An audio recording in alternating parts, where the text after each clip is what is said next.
regard, the fourth area of structural change is in the new quality of foreign trade, and that applies both to export and import. The goal is clear. We need to increase the non-oil and gas export. And for that, we're determined to develop relations with our partners, eliminate trade barriers, untap new market niches, and shape infrastructure develop it, and strengthen investment cooperation. I'd like to remind you that we've agreed to develop long-term cooperation plans with our key partners. A good example of the kind is the Plan for Strategic Cooperation with the People's Republic of China until 2030. Among others, we are going to develop action plans with countries like India, and those are to be finalized in the nearest future. We're also going to implement the national project dedicated to matters of international cooperation and export. We will support initiatives of our foreign partners that make use of Russian technological platforms, which means that the machine building industry will be seeing additional demand. So in the nearest years, and the CIS countries, including Belarus, Uzbekistan and Kazakhstan, plus Turkey, Vietnam and a number of other countries, we will see a whole number of large-scale energy projects being implemented, including nuclear energy, extractive and processing industries, and the foundation for those projects will be Russian tax solutions that will also involve a number of Russian financial structures. Ramping up non-oil and gas export is just one of the tasks in the area of foreign trade. We are determined to transform the structure of imports step by step, specifically the products and items that we buy from our partners. By doing so, we would like to gradually increase the share of so-called labor-intensive goods and services that require major labor resources, human resources, physical and manual labor. In Russia, on the contrary, we need to focus on high-tech, complicated goods and services with a high degree of automation, high added value, which undoubtedly would contribute to better employment and more jobs in our country. Definitely with our partners from the Eurasian Economic Union, we are going to adjust tariff and customs policy in a way to create motivation for establishment of new manufacturing chains. We would like to encourage technological transfer to our country. We want to bring more tax solutions that should also create better quality of jobs and create more better paid jobs in the country. And I request the government to do the analysis together with the business community and come up with the proposals in the nearest future regarding potential and specific actions in this area. Dear colleagues, finance, infrastructure, the real sector of the Russian economy are developing along the principles of high technologies, flexibility, and ability to quickly respond to external challenges and any fluctuations to the demand that may happen on the side of our citizens or foreign partners. This approach is fully applicable not just to the civil sector, but obviously to the area of defense, and specifically the defense industry.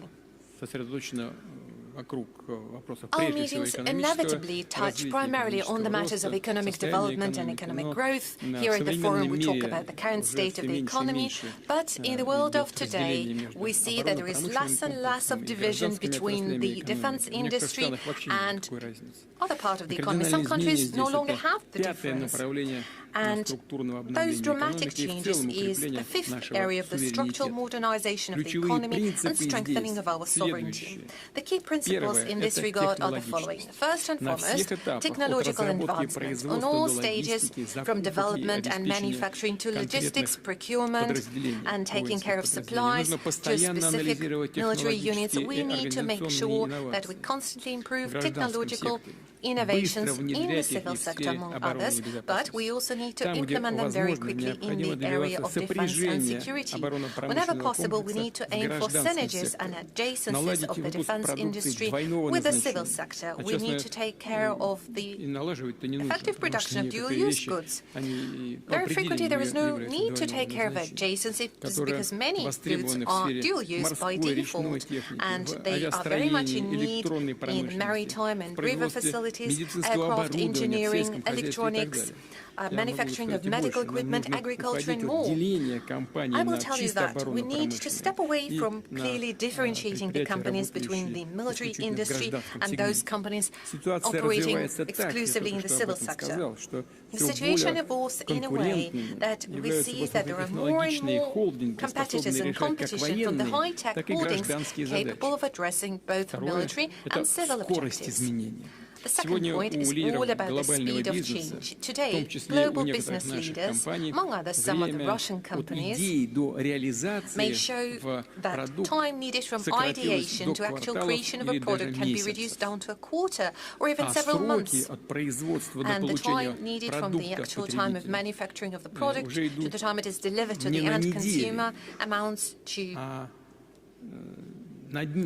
weeks or even days. The area of defense and security should be guided by those high standards. And finally, of course, flexibility. We are talking about increasingly important role to be played by commanders of military units, formations, and managers of the enterprises operating in the military industry. Primarily, it is all about taking care of the technical supplies, testing new hardware and machinery, and finally developing the final results and the tactics of achievement of this result. And I guess our colleagues from the area of defense industry and any adjacent industries would agree that it is crucial to develop the mechanism of very quick and effective scaling of best practices. We know how to do that, and we are doing it successfully. Fourth, economic efficiency is crucial to provide for the task we face in the area of defense. And a good example of the kind is introduction of video surveillance system using artificial intelligence. And it allowed us to dramatically reduce the number of offenses committed, for example, in the city of Moscow. That also applies to the fairly cheap and affordable UAVs. That is a very efficient way to destroy and eliminate very expensive military equipment. Obviously, we're going to learn from the negative experience as well. It is all valuable, building up to ability to make the right decisions. Generally, the defense industry has accumulated good pace, and the enterprises of the industry have been able to increase their produce manifold and are taking care of new weapons and arms production. We are determined to constantly modernize and update military facilities of the armed forces of Russia to make sure they are in line with the latest developments and state-of-the-art technologies that have proven their efficiency in combat conditions. At the same time, we are determined to develop military and technological cooperation with friendly countries. And here we're not just talking about supplies or modernization for supplies of machinery or hardware. It is also about joint developments, preparation of hardware, and creation of industrial capabilities on a turnkey basis. Dear colleagues, today I focused on 5 key areas of structural modernization needed by the Russian economy. And there are national projects already launched focused specifically on those goals. That also includes state programs. They require constant adjustment, taking into account the evolving situation in the world and new opportunities opening up to us. I request the Russian government to digitalize and make sure they monitor the KPIs related to the key structural changes in our economy. I also request you to monitor its dynamic and adjust if necessary. As mentioned earlier, the global economy is living through the largest scale transformation over the decades. The countries of the global majority are ramping up their potential by adjusting the power balance and changing the economic map of the planet. At the beginning of the 21st century, BRICS countries amounted to 1/5 of the global economy. Well, just 1/5. But today, the BRICS bloc account for 40% of the global economy. It is obvious that this share is set to grow. This is a medical fact, and this is going to happen inevitably. First and foremost, thanks to dynamically evolving countries of the global south. It is important that this growth is becoming increasingly sustainable, embracing more and more countries. And for that, we need a principally different development model, not the one based on the rules of neo-colonialism, when the so-called golden billion is sucking out resources from all other countries in the interest of a very narrow circle of the so-called elites. not even in the interest of the people of those very countries. They are focusing specifically on the interest of their elites. If we are to look how this well-being was accumulated, for example, by the United States over the last decade, you would see that this is specifically the US elites and establishments acquiring all the profits and benefits. This is publicly available data, and if we are to look at the middle class, regular citizens, they would never benefit from those extra profits. Probably that is exactly one of the causes for the changes that we're witnessing today, among others, in the political arena. And we need to make sure that all of those changes are contributing to better quality of lives of people in our countries. It has to be translated into better quality of education, science, technologies and infrastructure. And those are the priorities set by Russia, is implementing its own agenda. Strategic areas that I have highlighted today require stable, long-term capital flows, among others, from international companies and investors. And in order to provide for that, we have to create an open and fair platform for global growth that will unite investment mechanisms and technological standards, financial and logistical services, trade instruments and other solutions. I will reiterate, the goal per se is not to modernize the outdated mechanisms of the era of globalization. They are outdated. They have discredited themselves. We need to come up with a new model of development free of any kind of political manipulation, taking into account national interests of the countries. And obviously, this model should be focused on the needs of our citizens and their families. At the BRICS summit that took place this autumn last year in the city of Kazan, 35 countries came together, representing 2/3 of the population of planet Earth and half of the global economy.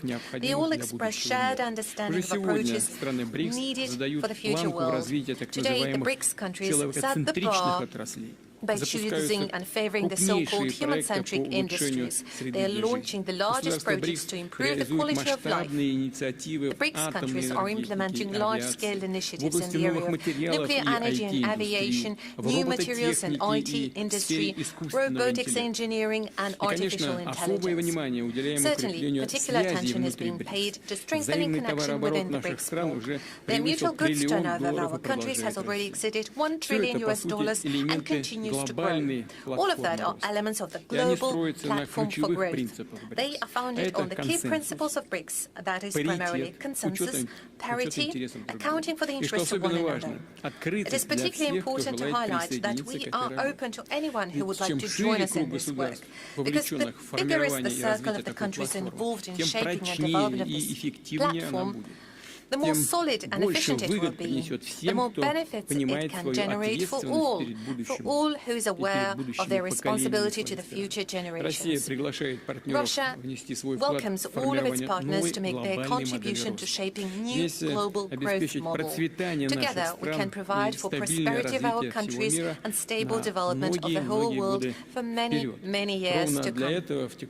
And this is exactly why this year in Moscow we conducted the Open Dialogue, where we had participants of more than 100 countries. We intend to make this format regular, and we'd like to build a whole ecosystem around it where we could discuss and elaborate on implementation of breakthrough ideas. The global challenges that the world of today is facing require global response. No country alone could resolve those countries, them also at the expense of others. It is no longer possible. It is an illusion. It is only that through joint actions within the framework of BRICS or some other formats, we can ensure progress for the whole civilization. I thank you for your attention.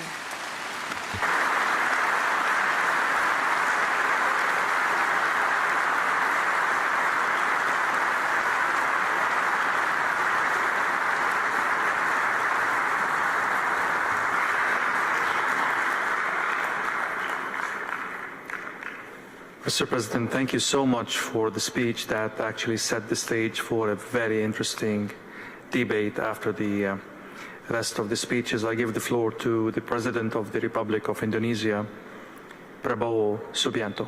The floor is yours.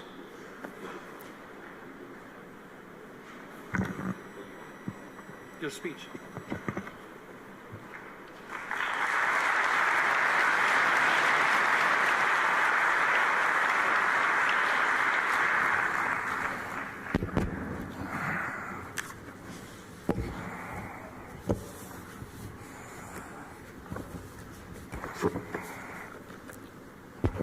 Your Excellency, President Vladimir Putin, President of the Russian Federation, Your Excellency Prince Nasser bin Hamad Al Khalifa, National Security Advisor to the King of Bahrain, Your Excellency Paul Mashatile, Vice President of South Africa, Your Excellency Mr. Ding Xuexiang, Vice Premier of the People's Republic of China, distinguished ministers, business leaders, ladies and gentlemen, participants of this forum.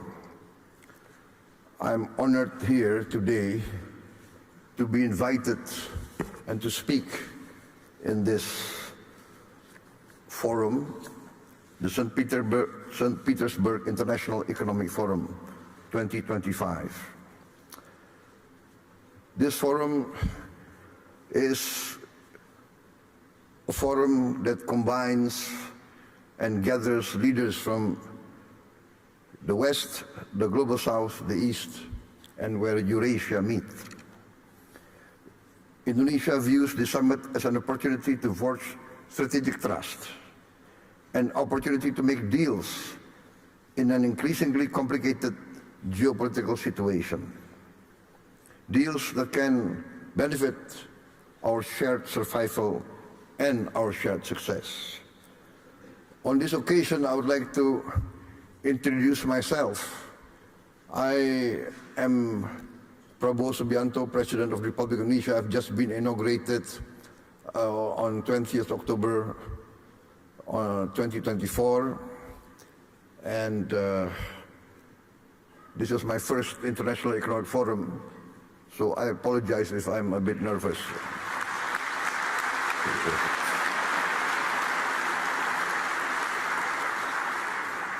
Indonesia is the fourth largest country by population.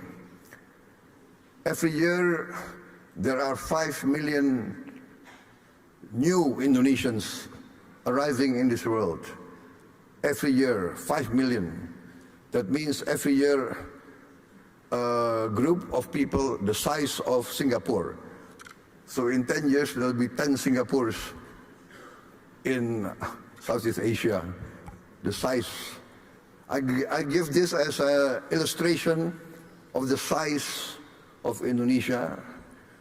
This gives us great opportunity, but also gives us great challenge. Any leader of Indonesia must think how to feed 5 million more mouths every year, 5 million new school places, etc., etc. The hospitals, and more important and most important is the food. In my opinion, the duty of a government is first to protect its people. And to protect its people means to protect its people from hunger and from poverty and from the suffering of a challenging environment. Therefore, when I took over the government of Indonesia, my main priority was first to achieve self-sufficiency in food. Number 2, self-sufficiency in energy. Number 3, to improve the education level of Indonesians to be able to compete in the challenging era of the 21st century. And fourth, to speed up the industrialization of Indonesia. Indonesia has been fortunate in being given by the Almighty Lord, vast economic resources. Vast economic resources. But these vast economic resources, if not wisely managed, actually can be a curse to our people. We have vast forests, we have vast minerals, we have a lot of commodities that are useful for the world. But this has to be managed well. And therefore, in my opinion, every country needs its own economic policy and its own economic philosophy. One of the big mistakes of many countries in Southeast Asia is that we tend to always follow the biggest and the most powerful power in the world. In the last 30 years, we see the dominance of the neoliberal capitalist classical free market philosophy, which basically tends to be laissez-faire. And the Indonesian elite followed this philosophy, and therefore, in my opinion, we have not managed to create a level playing field for all our people. There is vast growth. We have grown 5% continuously, especially the last 7 years. Yes, 35% in 7 years. But we have not managed to have this so-called trickle-down effect. The wealth remains at the top less than 1%. And this is not a formula for success, in my opinion. Therefore, my position is this, that each country must follow its own economic philosophy. The economic philosophy that is in tune and that can be accepted by each country's culture and each country's background. Therefore, I have chosen the path of compromise, the path of the best of socialism and the best of capitalism. Pure socialism, we have seen, does not work. It's utopia. Pure socialism, we see many chances and many cases people do not want to work. Pure capitalism results in inequality, result in only a small percentage enjoying the fruits of the wealth. But our path is the path of the middle way. We want to use the creativity of capitalism, innovation, initiative. Yes, we need that. But we need government intervention to overcome poverty, overcome hunger, to intervene and to protect the weak. Because there's a danger in developing countries like Indonesia of what we consider the danger of state capture. The collusion between big capital business and government officials and political elite. In the end, the collusion between these two groups does not result in the alleviation of poverty and the widening of the middle class. Therefore, we have chosen the philosophy which, in essence and in simplicity, can be reduced to one sentence. the greatest good for the greatest many. That is our philosophy. Our government must work to bring the greatest good to the greatest many. And in this case, we have to have a clean government, free of corruption. And this, I think, is the key of rapid development. I am proud to stand here before you.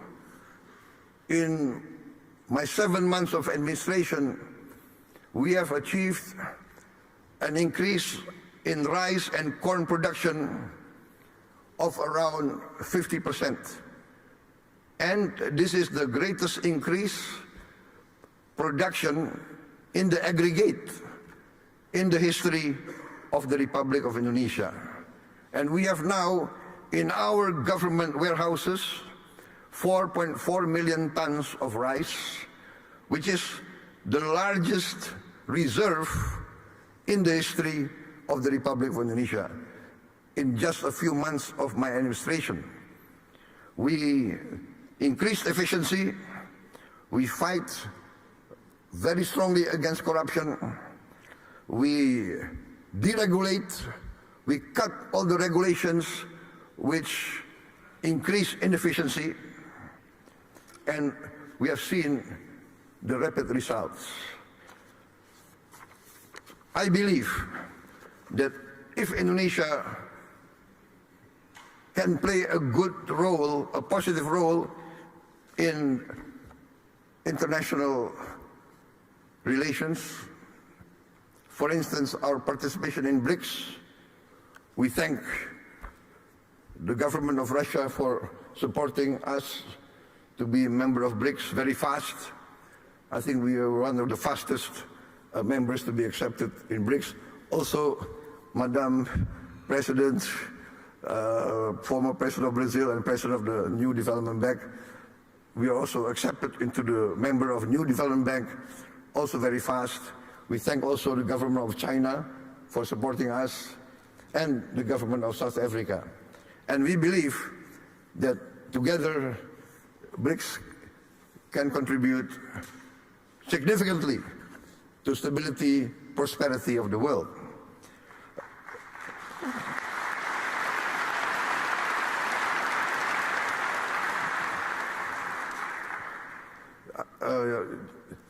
I would like just to tell us a slight story, not part of my speech, but I was asked why I did not attend the G7, but I attended the St. Petersburg Forum 2025. And it's not because I did not respect the G7, it's because I gave my commitment to attend this forum before they invited me. So that's the only reason.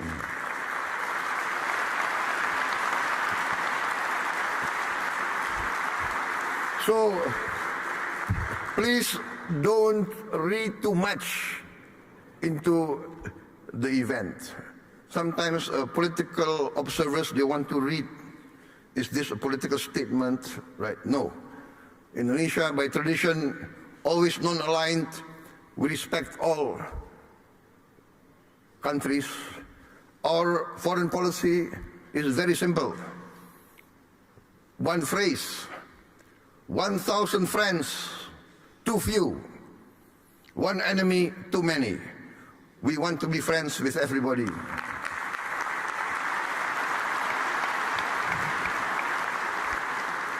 Only with friendship, collaboration, can we achieve prosperity. So thank you very much, President Putin, for inviting me. And because you invited me, I can be here today in this historic city, a city of heroism, a city of great patriotism, and as an amateur student of history, I followed the history of Russia, and I know the significance of St. Petersburg. And I had the honor of attending the cemetery of the the victims of the war a few days ago. So thank you very much for this invitation.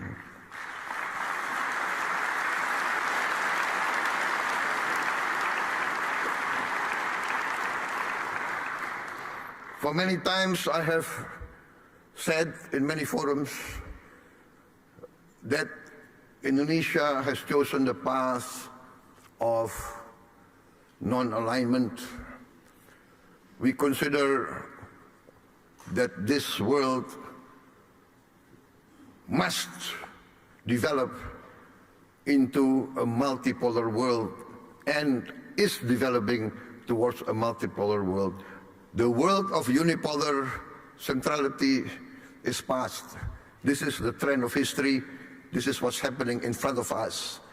And so I value very much the leadership of Russia and the leadership of also China.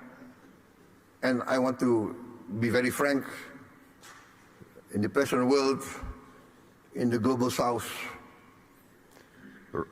I think many from the global south will agree with me.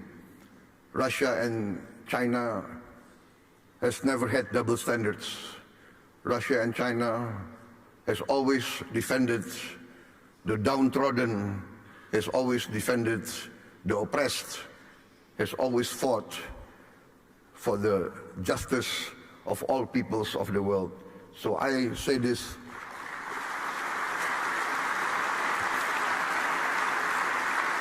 from my heart. Therefore, Indonesia wants to be a good partner and a strong partner. My experts tell me that in this first semester, our economic growth is more than 5%. Actually, it can really end up by the end of this year nearly 7% or even more. So this shows that we have chosen the right path and we are achieving our goals. I'm very convinced that we will achieve our goals within a few years. I've given the target 4 years self-sufficient in food, and we are experiencing that we can be self-sufficient in food within this 1 year. And we will be, in a few years, a net exporter of rice and corn. Also, now I've formed a sovereign wealth fund, which we call Danantara, which means the future energy of Indonesia. So this fund we make to protect the wealth of our children and grandchildren. The fund now has 1,000 billion US dollars of asset under management. And this year we have cash to invest of $18 billion. We want to work together with all strategic partners. We do not ask for assistance. We do not ask for handouts. We want to be a real partner. We want to achieve together real prosperity. We are open for business. We invite all groups from everywhere, especially Russian entities. Before I was elected, I was an entrepreneur, and I have good relations with Russian corporations. My brother has been active in this area for many, many years, I think more than 2 decades. So we know Russian corporations, and we would like to see Russia participate more in our economy. I've mentioned our foreign policy. We have always been and we will continue to be non-aligned. We thank Russia for helping us, and for achieving the Indonesian Eurasian Union SIPA, Comprehensive Economic Partnership Agreement. And we have completed also negotiations with other groups, Bloc CPTPP, also with the European Union SIPA, and we also request to join OECD. For us, the world and the planet is getting smaller. We will work together with you for peaceful collaboration, peaceful coexistence with all countries. We view with sincere regret the escalation and increase of conflict around the world, especially in the Middle East, and we hope that all parties can come to a peaceful resolution as soon as possible. I think, distinguished guests, I've come to the end of my short speech. I apologize if what I say is not what is expected of me, but what I say comes from my heart. Thank you very much.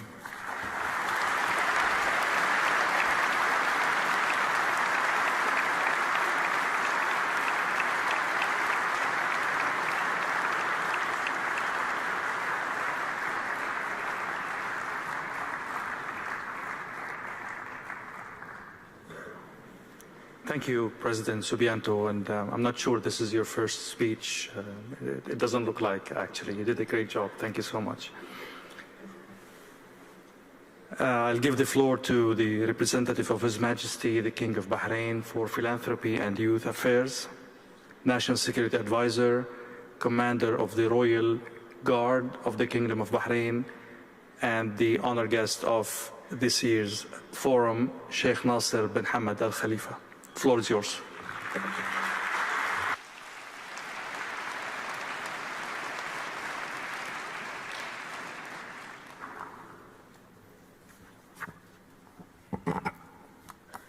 بسم الله الرحمن الرحيم.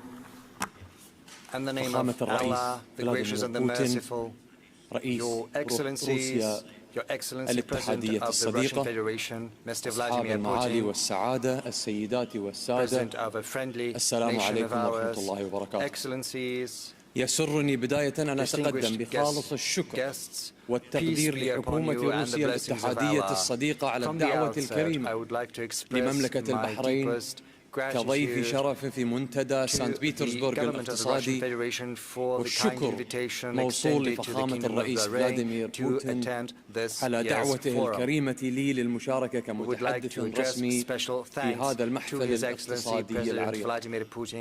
ويطيب لي في هذا المقام أن أنقل إلى فخامتكم تحيات سيدي حضرة صاحب الجلالة الملك حمد بن عيسى آل خليفة ملك مملكة البحرين المعظم حفظه الله ورعاه، وتحيات سيدي صاحب السمو الملكي الأمير سلمان بن حمد آل خليفة ولي العهد رئيس مجلس الوزراء حفظه الله ورعاه.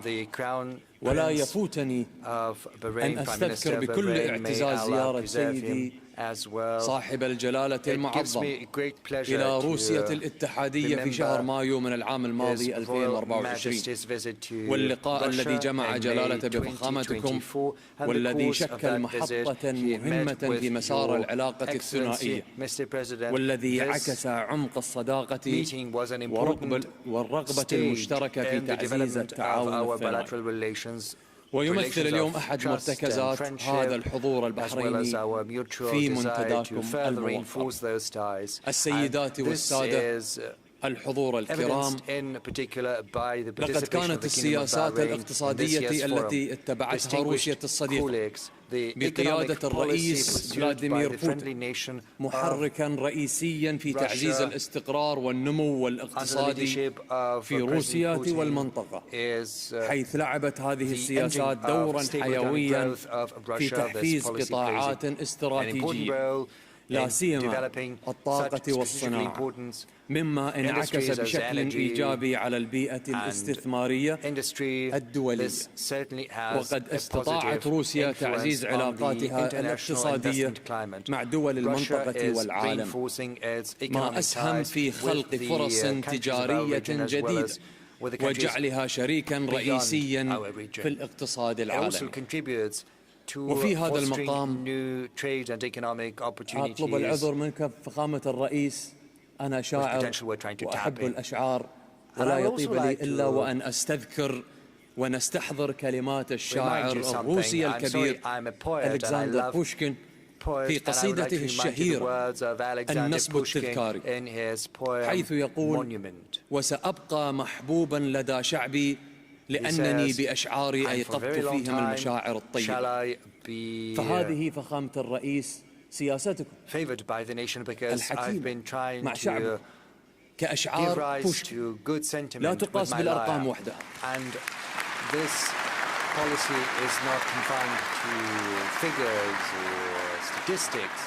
صحيح نحن في منتدى اقتصادي، ولكن هذه الأرقام لا تقاس وحدها، بل بما توقظه في شعوبها من أمل، وما تزرعه في القلوب المطمئنين، وبما تتركه من أثر إنساني يتجاوز حدود المؤشرات والمعايير. الحضور الكريم، تجسد رؤية البحرين الاقتصادية 2030 التي أطلقتها القيادة الحكيمة في مملكة البحرين إطاراً استراتيجياً شاملاً للتنمية الوطنية. هذه الرؤية لم تكن مجرد استراتيجية، بل كانت بمثابة خارطة الطريق نحو مستقبل مستدام. وضعت البحرين على المسار الصحيح لتحقيق توازن مثالي بين النمو الاقتصادي والاستدامة. فقد مكنت البحرين من جذب الاستثمارات الخارجية وتعزيز قدراتها الاقتصادية من خلال المبادرات الاستراتيجية التي شملت كافة القطاعات، وأبرزها تطوير البنية التحتية الرقمية وتوسيع دور القطاع الخاص في التنمية. وانطلاقا من هذه النجاحات تعمل مملكة البحرين على بلورة رؤية وطنية جديدة تمتد حتى عام 2050، تستند إلى ركائز الابتكار والتحول الرقمي والاستدامة وتنويع مصادر الدخل. ويمثل هذا التوجه الاستراتيجي تأكيداً على التزام المملكة بمواكبة المتغيرات العالمية وتعزيز جاهزيتها الاقتصادية للمرحلة المقبلة من خلال شراكات دولية بناءة تسهم في تحقيق التنمية ومتوازنة على المدى البعيد. لقد شكل التركيز على تنمية رأس المال البشري محوراً رئيسياً في مسيرة نجاحنا، إذ تؤمن مملكة البحرين بأن الاستثمار في الإنسان يمثل الأساس الحقيقي لتقدم الأمم. ومن هذا المنطلق حرصت المملكة على تعزيز التعاون بين القطاعين العام والخاص لإطلاق مبادرات نوعية تهدف إلى تأهيل الكوادر البحرينية الشابة وتمكينهم من الانخراط الكامل في سوق العمل، بما يسهم في بناء اقتصاد مرن قادرا على التكيف مع المتغيرات والتحديات العالمية. كما أن البحرين قد عملت بجد على بناء بنية تحتية رقمية متطورة، مما جعلها واحدة من أبرز المراكز الرقمية في المنطقة. هذا التوجه لم يقتصر على تسهيل الأعمال، بل ساهم في توفير بيئة مثالية للابتكار والإبداع في العديد من القطاعات. اليوم يعد الاقتصاد الرقمي ركيزة أساسية في استراتيجية البحرين نحو اقتصاد قائم على المعرفة. ومن جهة أخرى تمثل الشراكة الاستراتيجية بين البحرين والدول الصديقة ومنها روسيا إحدى الدعائم التي ساهمت في تعزيز بيئة الأعمال في المملكة. فقد حافظت البحرين على علاقة قوية ومثمرة مع جميع القوى العالمية، ما أتاح لها أن تكون مركزا اقتصاديا مستقرا جاذبا للاستثمارات. وتواصل البحرين سعيها إلى تسهيل حركة الاستثمارات الأجنبية من خلال توفير التشريعات والتسهيلات التي تعزز من بيئة الأعمال.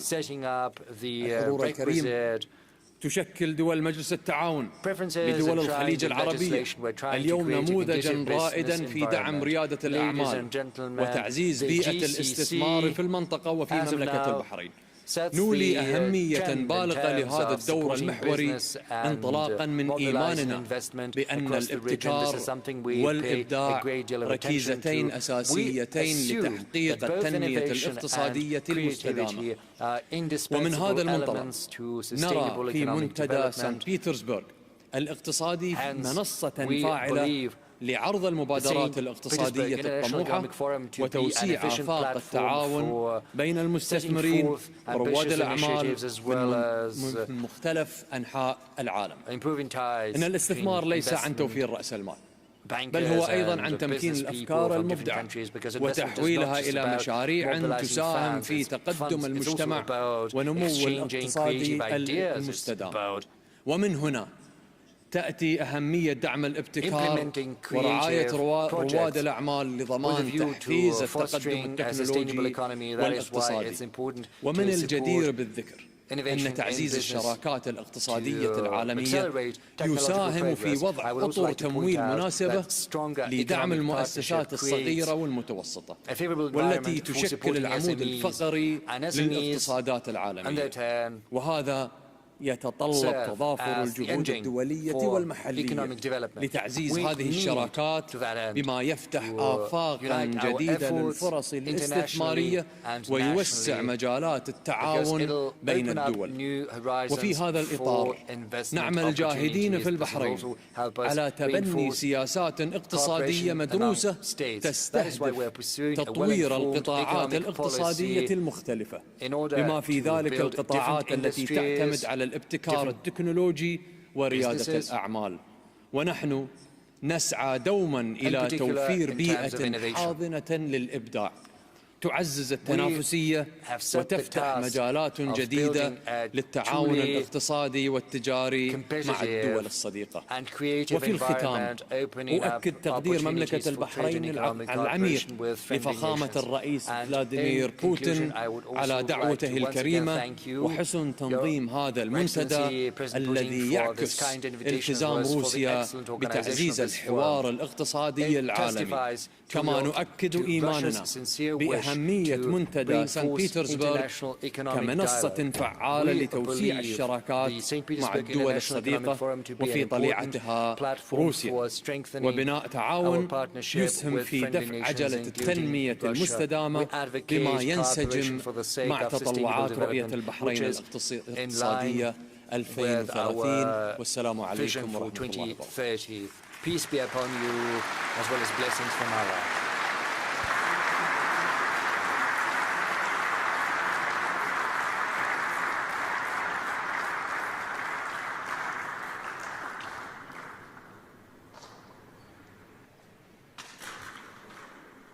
Thank you, Sheikh Nasser.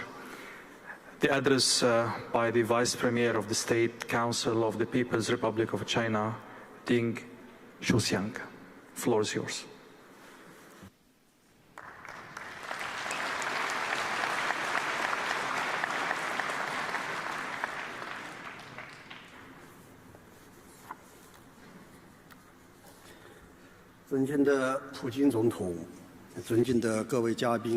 Mr. President, distinguished participants of Spief, ladies and gentlemen, I'm glad to have this invitation to participate in the 28th St. Petersburg International Economic Forum. which this year is dedicated to an important theme, a very relevant theme, shared values as a foundation for global growth in a multipolar world. First and foremost, on behalf of China's government, let me offer you greetings and my congratulations on the successful opening of the forum. 10 years ago, President Xi Jinping of China spoke at the UN General Assembly. Back then, he said that peace, justice, development, and freedom were important. These were universal human values, as well as the noble mission of the United Nations. These values are what allows us to overcome ideologically motivated paradigms of thinking and uniting humanity.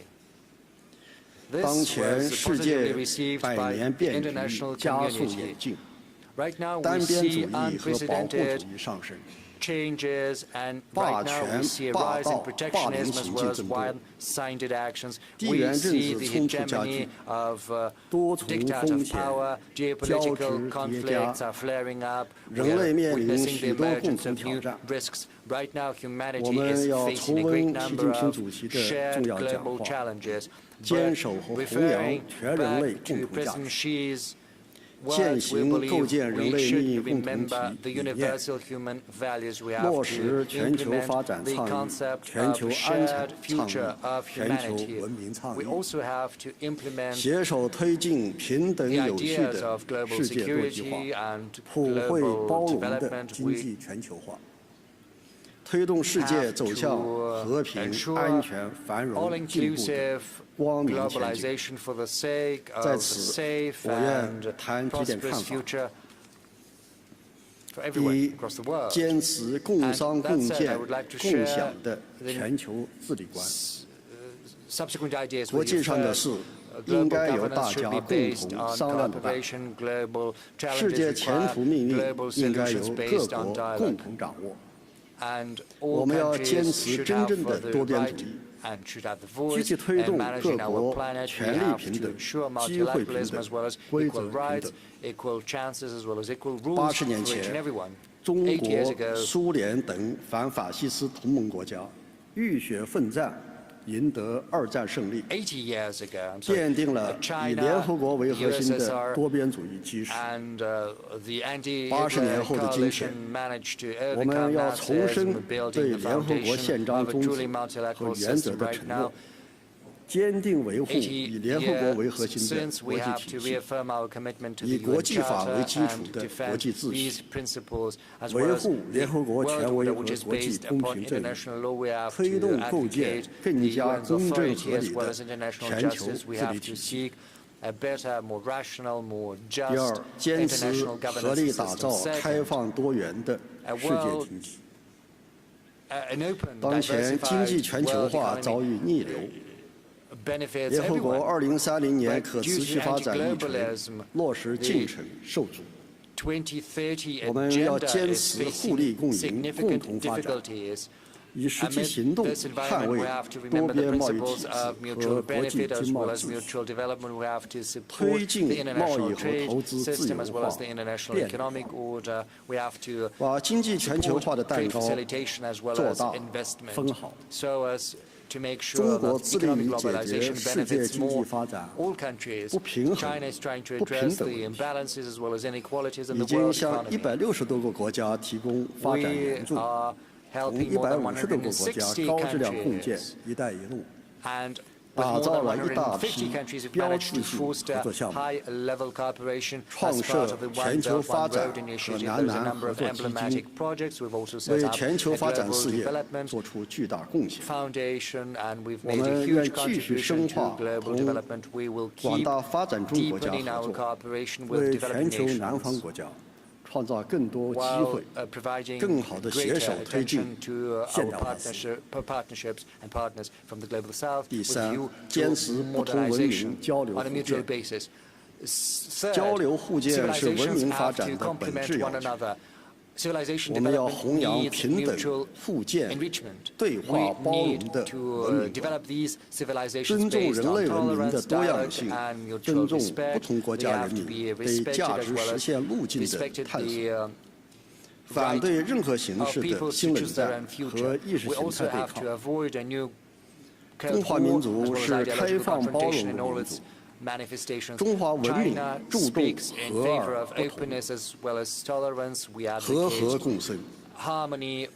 从举办亚洲文明对话大会到联合国大会通过设立文明对话国际日决议，中国理念正越来越多地成为国际共识。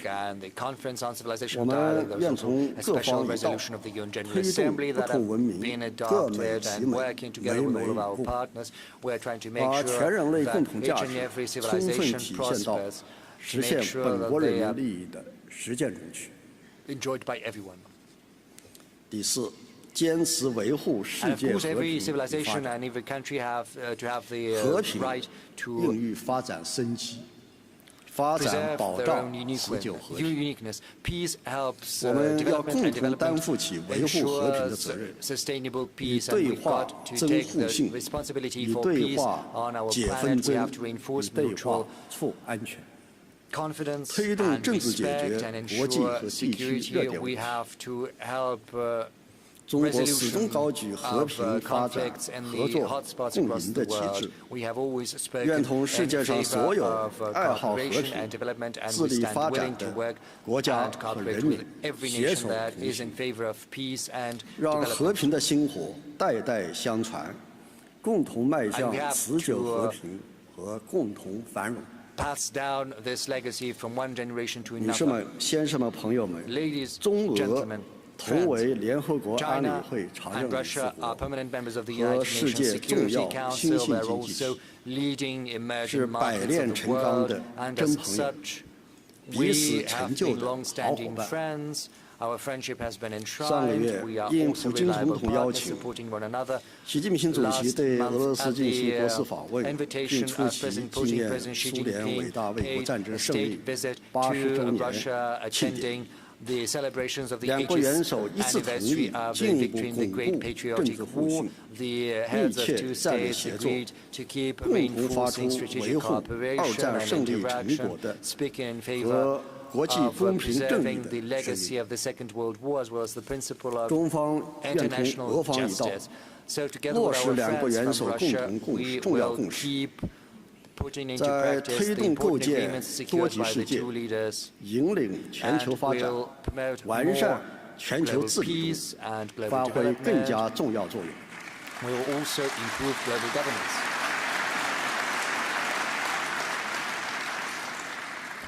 我们要全面提升中俄关系的高度、纬度、韧度。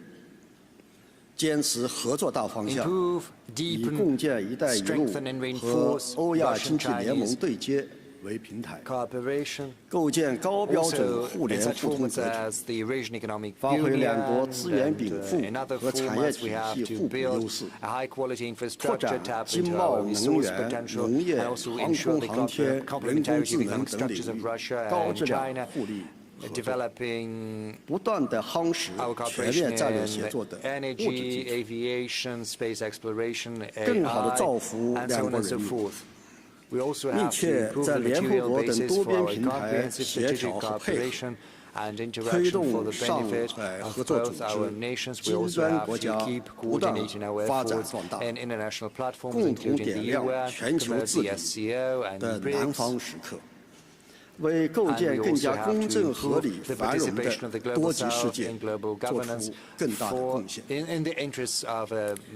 士们、先生、朋友们，中国正以中国式现代化全面推进强国建设、民族复兴伟业。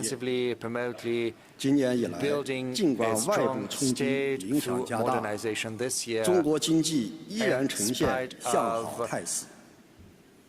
一季度，国内生产总值增长5.4%，增速在世界主要经济体中保持领先。特别是对外贸易，在复杂环境中仍然稳健前行，向世界展现了中国经济的强劲活力和韧性。我们将加紧实施更加积极有为的宏观政策，着力稳就业、稳企业、稳市场、稳预期。以高质量发展的确定性应对外部环境急剧变化的不确定性，推动经济持续回升向好。无论外部环境如何变化，中国对外开放的大门只会越开越大。我们坚定不移推进高水平对外开放，稳步扩大自主性，积极营造市场化、法治化、国际化、一流营商环境，诚挚地欢迎各国企业到中国投资兴业，积极参与中国式现代化进程，分享中国发展机遇。通向多极化世界的道路虽然布满荆棘，但终将迎来光明。让我们携起手来，以全人类共同价值为指引，共同谱写多极化世界美好篇章。就这样，谢谢大家。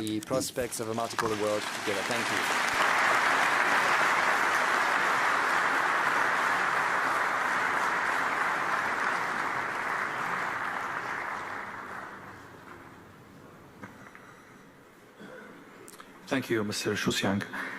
The floor now is for the Deputy President of the Republic of South Africa, Paul Mashatile.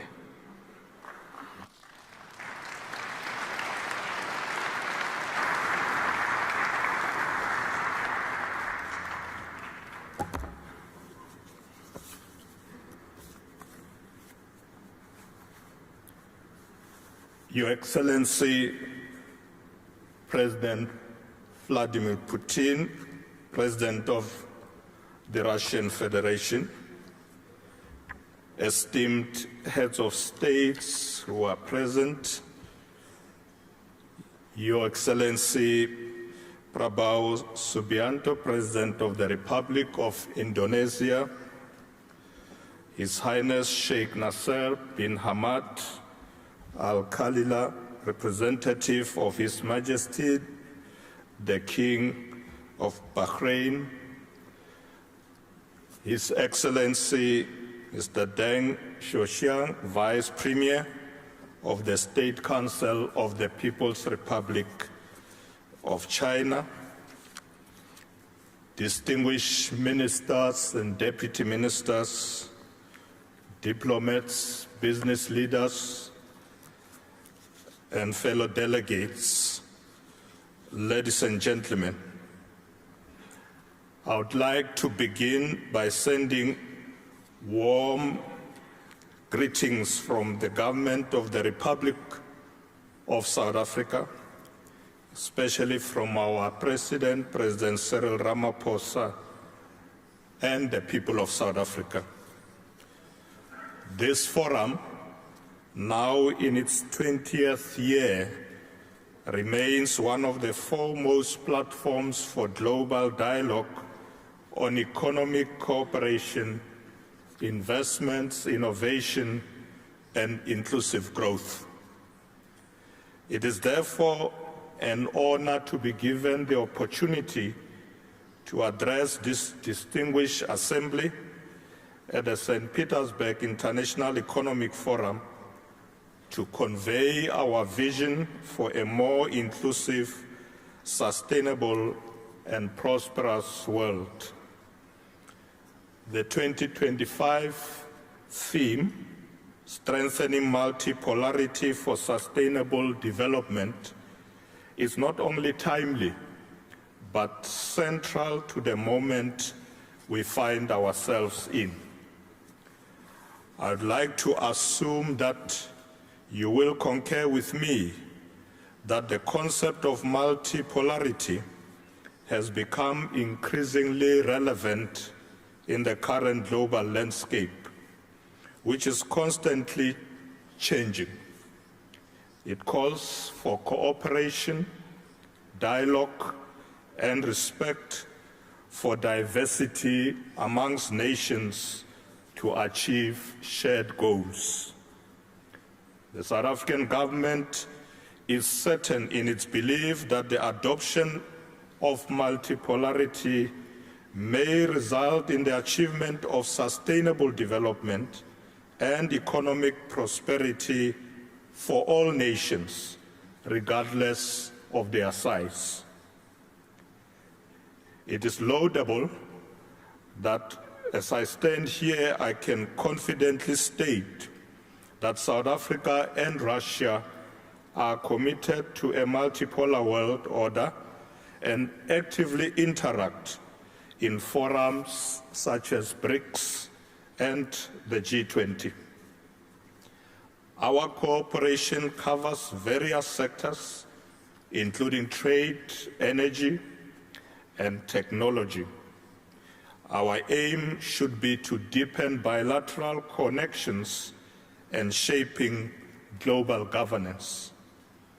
Russia has long played a strategic role in the global economy, not only as a major energy producer, but also as a key actor in food security, industrial technologies, and science-based innovation. It is one of the largest exporters of grain, oil, and gas. It is also a rising presence in sectors such as space exploration, nuclear energy, particularly for peaceful purposes, artificial intelligence, and advanced manufacturing. Importantly, Russia's increasing orientation towards Asia, Africa, the Middle East, and Latin America is reshaping global trade routes and creating new corridors for commercial and developmental cooperation. These reconfigurations are part of a broader trend, the steady emergence of a multipolar global economic architecture. Despite the real challenges posed by geopolitical tensions, sanctions, and fragmentation of financial systems, Russia has demonstrated resilience. It continues to foster deep integration with the Eurasian Economic Union, expand its partnership under the BRICS framework, and strengthen bilateral and multilateral engagement with emerging economies.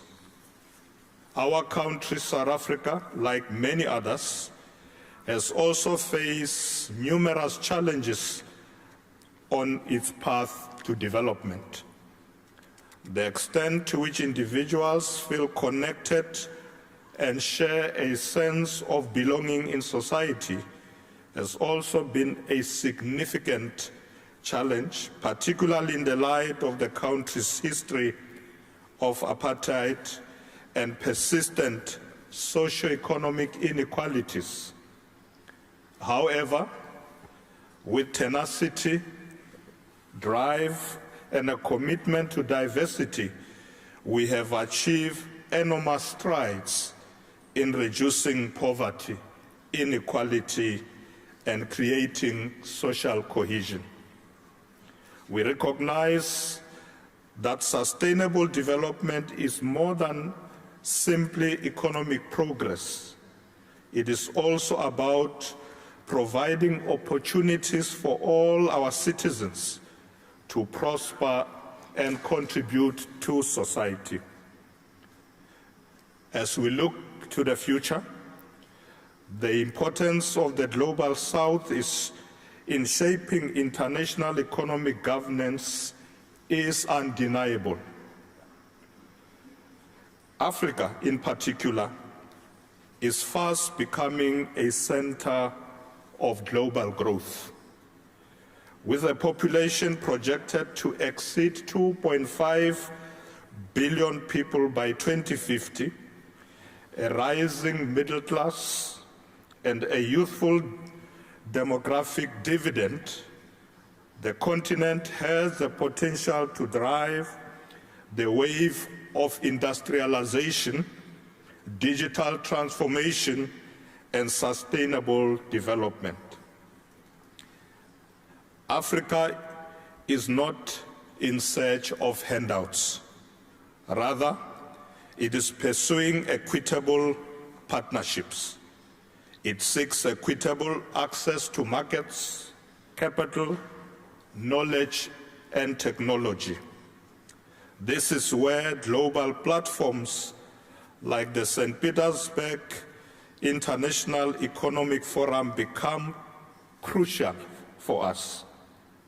At the same time, the Global South is increasingly demanding a voice in decisions that shape global trade and finance. The collective call is clear. Development cannot be dictated. It must be co-created. Africa and the Global South are not merely passive recipients of investments or aid. They are active architects of a new, more just international order. Ladies and gentlemen, the St. Petersburg International Economic Forum has evolved over the years from a primarily Russian and Eurasian platform into a global meeting point of policymakers, economists, CEOs, innovators, and thought leaders. The St. Petersburg International Economic Forum provides a space for emerging economies to shape global economic discourse, influence trade rules, and negotiate developmental priorities. In this regard, South Africa supports the increasing inclusion of voices from the Global South at the St. Petersburg International Economic Forum. We support the growing participation of delegates from Africa, Latin America, and Asia. It is essential that this platform not only reflects actively, but actively amplifies the aspiration and strategic interests of developing economies. The St. Petersburg International Economic Forum's value lies in its unique capacity to bridge geopolitical divides and promote dialogue beyond the dominant narratives. It enables countries with diverse histories, economies, and political systems to find common ground in promoting trade, innovation, and sustainable development. In an era of growing polarization, the St. Petersburg International Economic Forum is a vital pillar for pragmatic cooperation. South Africa is prepared to contribute to the promotion of cooperation and collaboration amongst nations in order to benefit all. We believe that a more equitable, prosperous, and tranquil world can be achieved through collaboration. This year, South Africa has the privilege of presiding over the G20. We have prioritized issues like debt sustainability, global financial reform, access to technology, and inclusive economic recovery. We are championing the representation of Africa in global decision-making structures, including the full integration of the African Union into the G20 framework. We are also working to ensure that global economic policy aligns with the goals of Africa's Agenda 2063, the African Union's blueprint for inclusive growth and sustainable development. It promotes industrialization, connectivity, regional integration, and the African continental free trade area. We offer a compelling value proposition to global investors and partners. We regard ourselves as a gateway to Africa, rooted in a democratic governance, a robust financial system, and world-class infrastructure. Our institutions are strong, our people are resilient, and our vision is clear.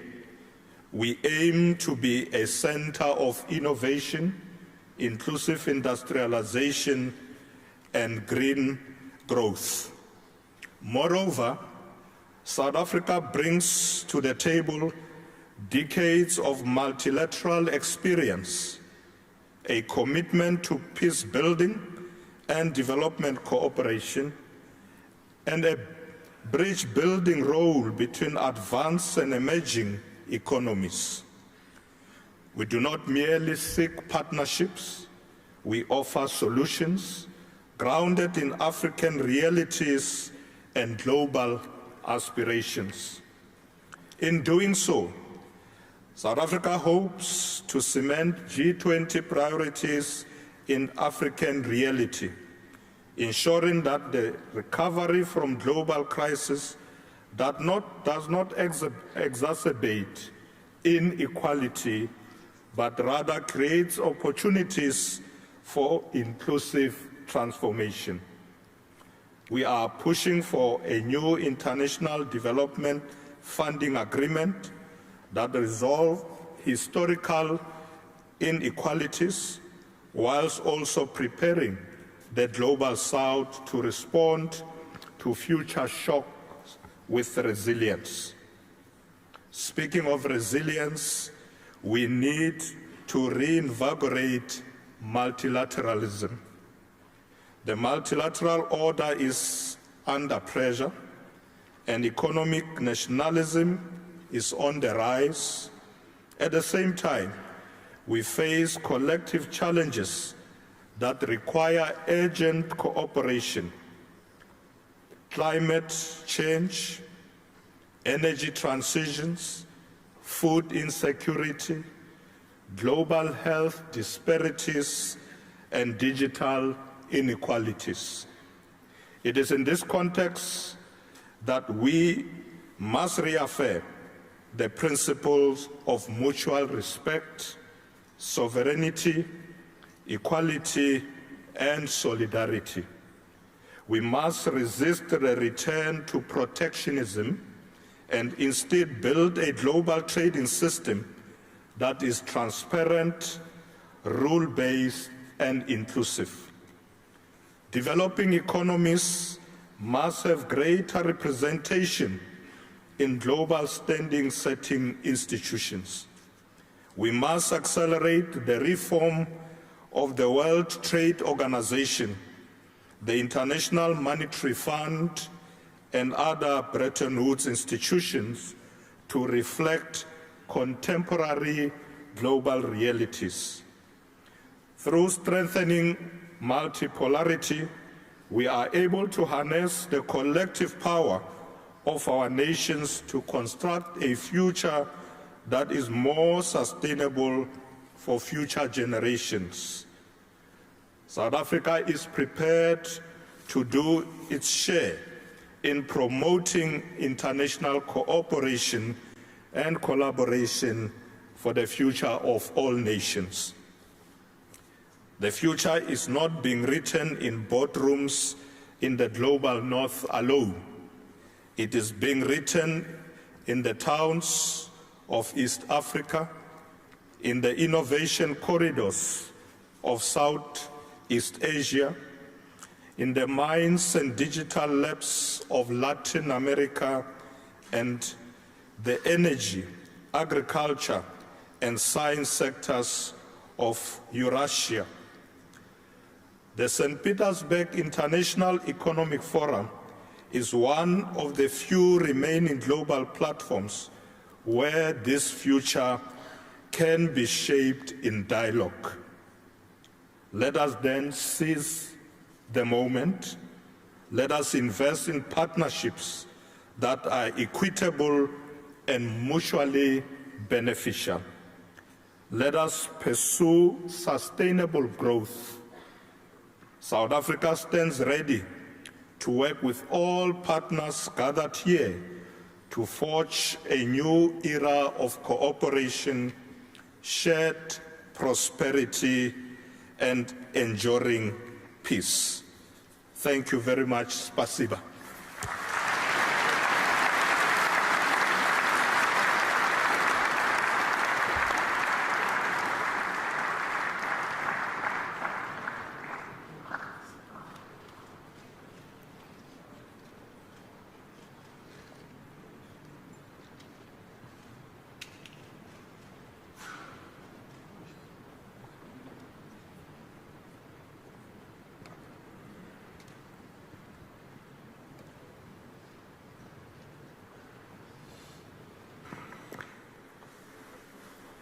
Thank you so much for the heavily loaded speeches that will only make my mission more difficult. I'd like to start with President Putin. The overarching theme of this year's forum is shared values in a multipolar world. This is a very, very high, ambitious ceiling. What does Russia bring to the table in that regard?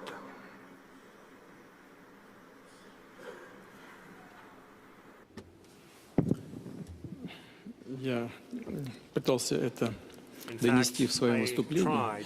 Мне кажется, все, что делает Россия, направлено на то, чтобы объединить усилия всех наших партнеров, всех наших друзей, всех, кто хочет работать с Россией для решения этих общемировых цивилизационных задач. И прежде всего мы стремимся к тому, чтобы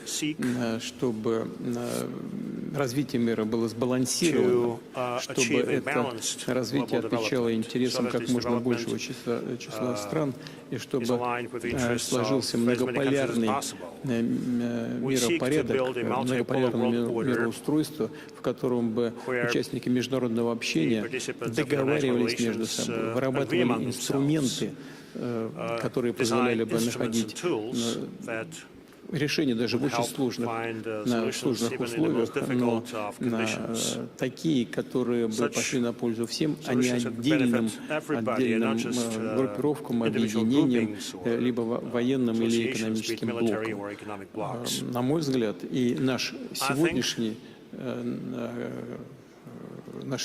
встреча, наше сегодняшнее мероприятие, которое тоже, как известно, организует Россия, посвящено именно этой цели.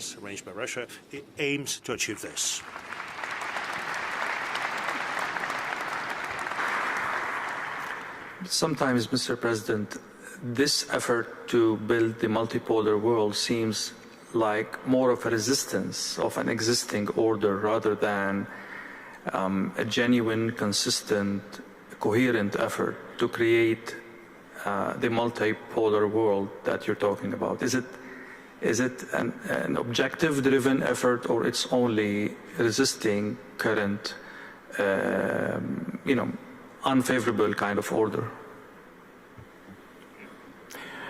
На мой взгляд, и я в разных местах, в разное время говорил уже об этом, изменения происходят вне зависимости от того, будем мы им способствовать этим изменениям или нет. Это объективные тенденции мирового развития. Я вот, когда выступал, тоже сказал, и неоднократно уже говорил, кстати говоря, и на Петербургском форуме в прошлом году, говорил о том, что изменения в мире происходят фундаментального характера, связанные с тем, что появляются новые экономические лидеры. Вот посмотрите за предыдущие годы, как уменьшалась доля вот так называемой большой семерки в мировой экономике. Она же уменьшается из года в год. И как растет доля тех стран, которые объединились в рамках БРИКС. Это объективный процесс. Он не связан даже с какими-то столкновениями, с какими-то острыми вооруженными конфликтами. Он продолжается на протяжении десятилетий. Вот, и когда нам говорят, вот вы, Россия, значит, сделали поворот в сторону развития отношений с глобальным югом, там, с Азией. Да нет, мы уже давно приняли эти решения, имея в виду тенденции мирового развития. Они объективный характер носят. И вот сейчас говорил наш коллега из Южноафриканской республики, 2,5 миллиарда человек будет в Африке. Но это, понимаете, медицинский факт, так оно и будет. Это не остановить. И все эти страны, народы, континенты, они будут стремиться к чему? К тому, чтобы добиваться повышения уровня благосостояния своих народов. Они точно совершенно будут наращивать свой экономический потенциал и гуманитарный потенциал. Это неизбежные вещи, которые происходят в нашей цивилизации. Наша задача заключается в том, чтобы придать этому процессу, неизбежному процессу, такой цивилизованный характер, и всем вместе предпринимать усилия, которые не только ускоряли бы эти процессы, а делали бы эти процессы наиболее сбалансированными, чтобы решения были своевременными, наиболее эффективными, идущими на благо всем участникам этого процесса. В том числе, кстати говоря, и тем странам, которые так или иначе неизбежно немножко утрачивают свои позиции в мировой экономике. Мы с ними тоже хотим, мы тоже готовы с ними обо всем договариваться, если они этого хотят. А если они хотят удерживать во что бы это ни стало свое монопольное положение, если они хотят сохранить инструменты колониального влияния в мире, тогда им придется, действуя вот этими инструментами, довольствоваться исключительно тем положением, в которое они постепенно скатываются. Вот в этом смысл всего, что мы делаем, и в страновом, так сказать, измерении, с учетом нашей внутренней и внешней политики, и вместе с нашими друзьями и партнерами.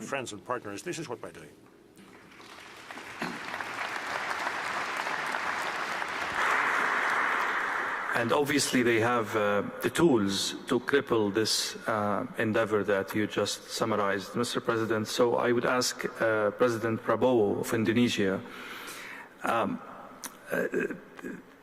Indonesia has always walked a fine line, has always, as you mentioned in your speech, been a non-aligned state. But as the world becomes more and more complicated, can Asian countries, ASEAN countries stay non-aligned, or this is more and more not an option, or a very, very narrow option as we go forward? Thank you. I think, in my opinion, it's not easy, but it's a line that we are determined to maintain. As I said, we respect all the great powers, we respect our neighbors, and we really believe that the only way for prosperity is collaboration, cooperation, and peaceful coexistence. And this is what we try to achieve.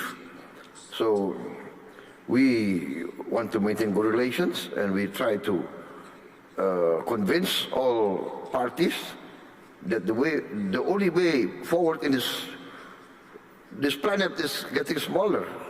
We cannot afford rivalry that is going nowhere. That can only, especially if it goes into confrontation.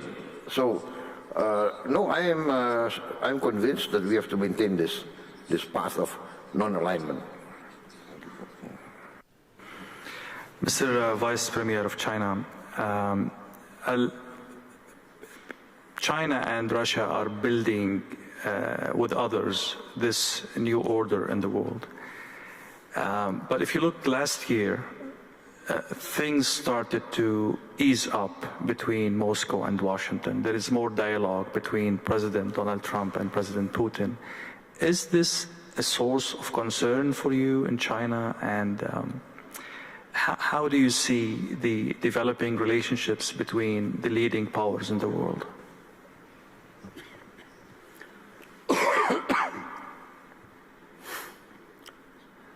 Thank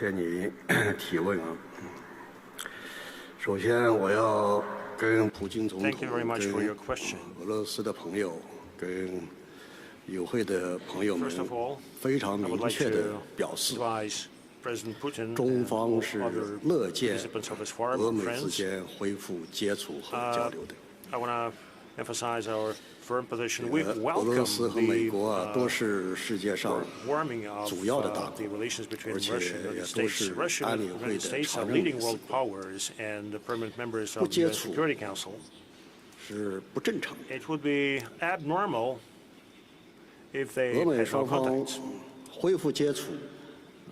In fact, the re-establishment of contacts between Russia and the United States, this is beneficial for the entire world because this helps stabilize the international situation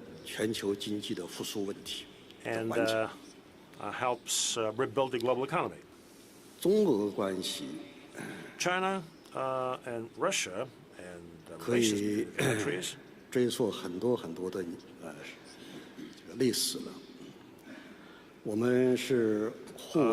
the countries have very deep roots. We are neighbors. We're largest neighbors, and friendly cooperation between our two countries develops successfully, and it is based on the principle of mutual benefits. And this is in line with historic logic, and it is in line with the cultural traditions of the two countries. And besides, it is in line with the strategic interests of the two countries. The friendship between Russia and China is immune to any external influence, and our friendship is not aimed against any third party.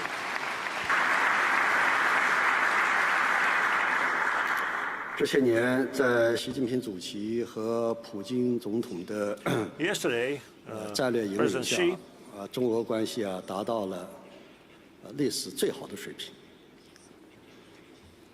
mentioned that under the leadership of President Xi, the relations between the two countries have reached the historic high, and our relations are as solid as rock, and they are impregnable.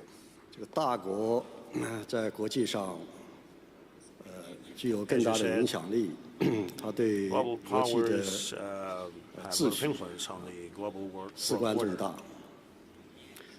我记得习主席在很多的国际场合都呼吁、都强调，大国要有大国的样子。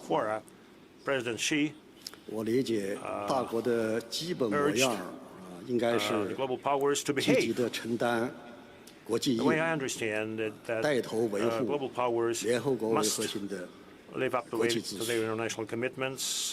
They should preserve the UN-centered global order, and they should follow the principle of sovereign equality of states irrespective of the size of states. And they also should uphold the international justice and equality.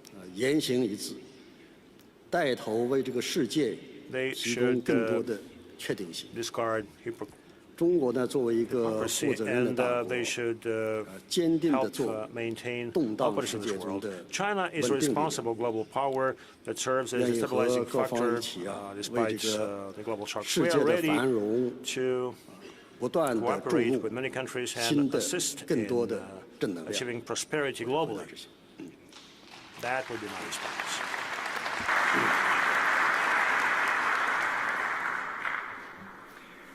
Thank you so much. Sheikh Nasser, Bahrain is a very unique country. You have very good, exceptional relations with Washington, yet you are here today representing your country and His Majesty as a guest of honor in St. Petersburg Forum. This is a very unique feature. It aligns with, those who know Bahrain would say this will align with the history of Bahrain as a trade hub, as a political bridge.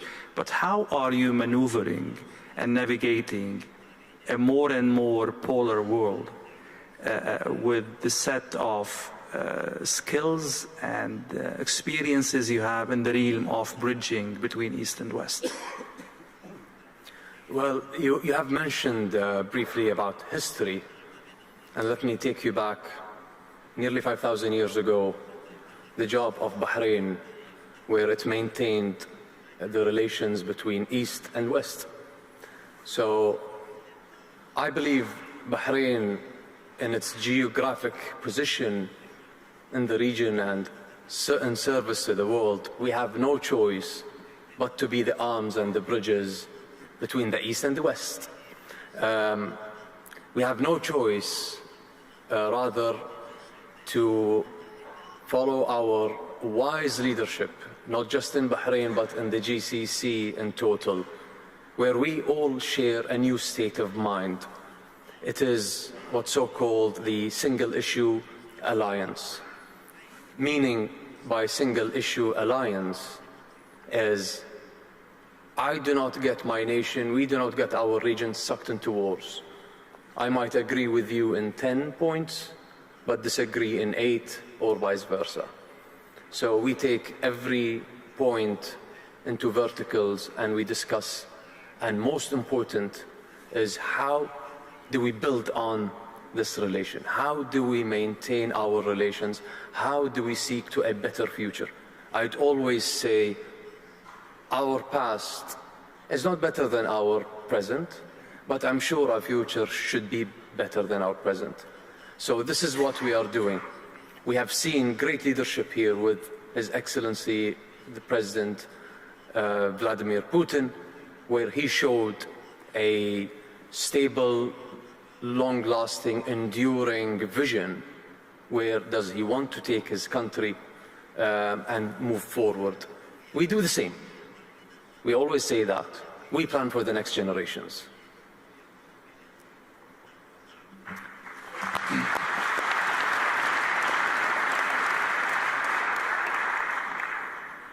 Thank you, Sheikh Nasser.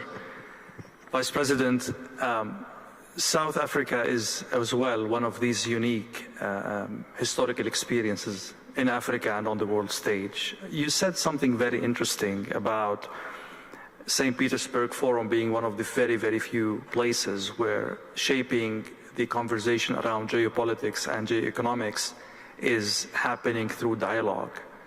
That's a very solid conclusion in today's world. I'd like you to elaborate more. What did you mean by that? And why? What makes this one of the few and unique places for such dialogue? Thank you very much for that question. I want to start by saying I think we should thank President Putin for this great leadership, ensuring that particularly countries of the global south should have platforms to be able to collaborate, share ideas, come up with new innovative plans. As I said earlier, that in South Africa we've taken a position that we should not continue to go to others for handouts. We should not be queuing for aid, but we should focus on development. And that countries of the global south can can do it. We can see it. We are developing. We are getting stronger. And I think we should keep it that way. So that's why I was saying that the St. Petersburg International Economic Forum is a great platform. And thank you to President Putin for this leadership. We are with you.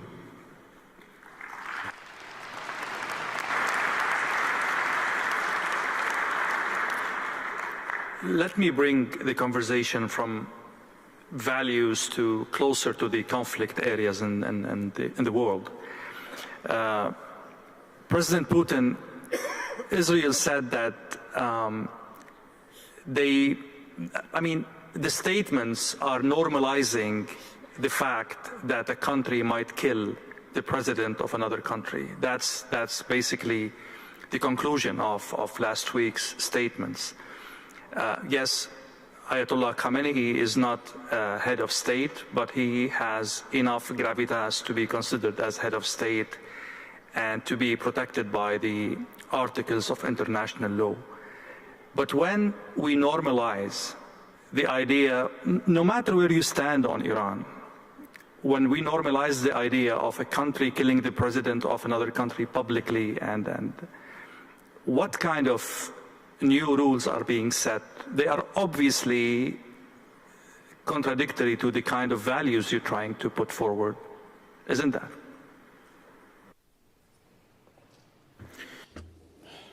Вы знаете, я стараюсь, коллеги выступали, я стараюсь некоторые вещи помечать для себя, для того, чтобы кое о чем потом вспомнить, в том числе отметил и то, что вы сейчас только что говорили, уважаемые коллеги. Вот вы сказали вот о чем.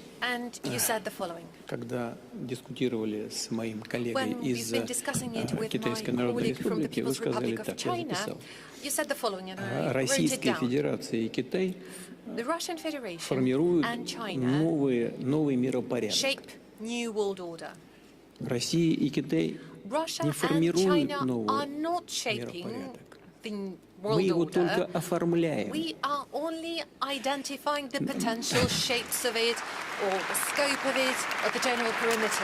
Новый миропорядок возникает естественным образом. Это все равно, что восход солнца. От этого никуда не деться.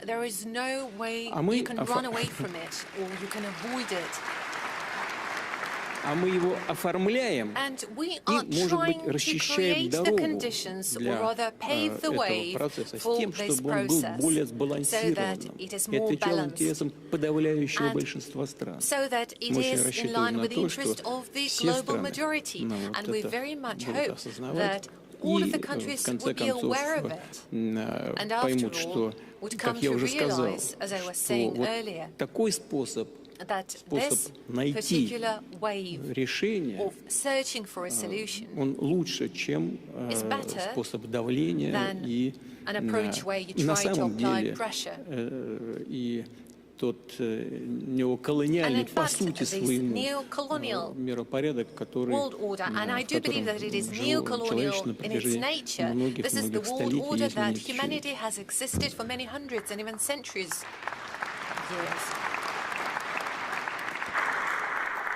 Would you allow, Mr. President, to go back to the question about normalizing the talk about, a country killing the president of another country, in the case of Iran and Khamenei and Israel within this conflict? I mean, it seems that those who are making the new values are not the global South, not obviously not Russia, not China. It's the Israelis.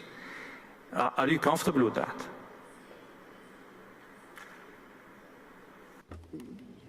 Мне бы очень хотелось, чтобы вот такие вещи, о которых вы сказали, оставались на уровне риторики, но я бы попросил вас уточнить вопрос, что вы имеете в виду по поводу Израиля. I mean, the new values now is that one country is setting the rules for another country who has or doesn't have enrichment, for example, one country is threatening to kill the president or the head of that country. Are these values defendable in any way? Я здесь не вижу никакой новизны, во-первых. First of all, I don't see anything new in this regard. Российская Федерация всегда, я хочу это подчеркнуть, выступала за обеспечение безопасности каждой страны без ущерба для безопасности другой.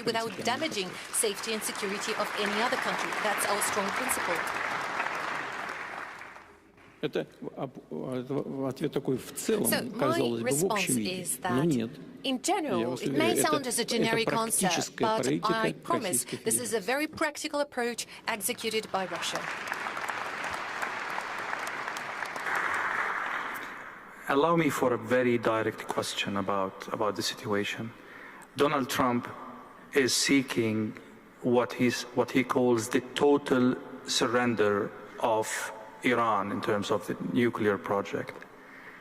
Would Vladimir Putin seek the total surrender of Volodymyr Zelensky in the same vein?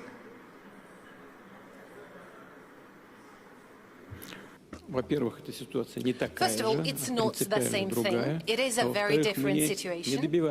And secondly, we are not aiming for unconditional Kurd surrender by Ukraine. We insist that Ukraine recognizes realities that we have on the ground.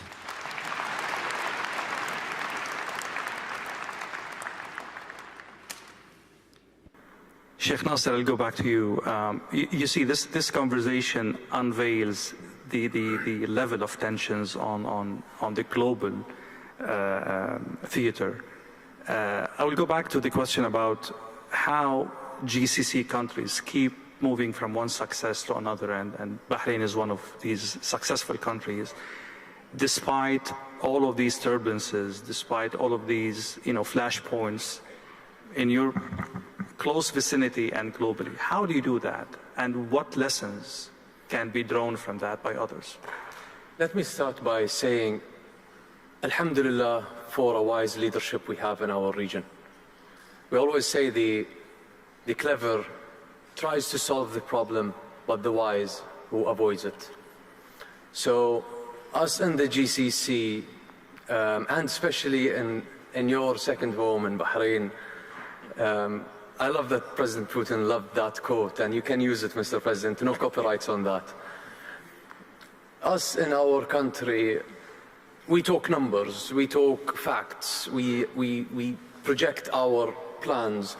As what we saw today from President of Indonesia, this is a man who is expediting his KPIs by far. He thinks that he will reach in 4 years' time that goal, but he reached in 1 year's time. We are sprinting in our region. And if you go back today, especially during that turbulent and eventful nights, look at the numbers of our real estate, look at the numbers of our stock market. There is a lot of confidence from the people, from the investors, with our leaderships over there. Today in that beautiful city, I sat with the top chairmen and CEOs of your top companies in Russia, and we exchanged the same vision, we exchanged the same purpose and the same spirit during these conflicts. We are only looking forward. We are only looking to de-escalate. We are only looking for a peaceful world. We are only looking for a better future. And Mr. President, we in the GCC, and especially in the Kingdom of Bahrain, we live in a constant sunrise like you, but here we are literally in St. Petersburg. Every day there is a sunrise ahead of us. I still haven't seen nighttime.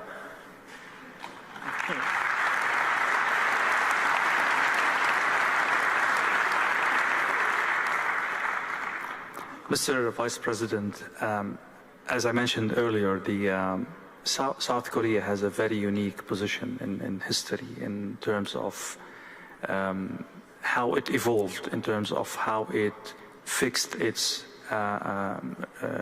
wrongs and mistakes and fixed its history.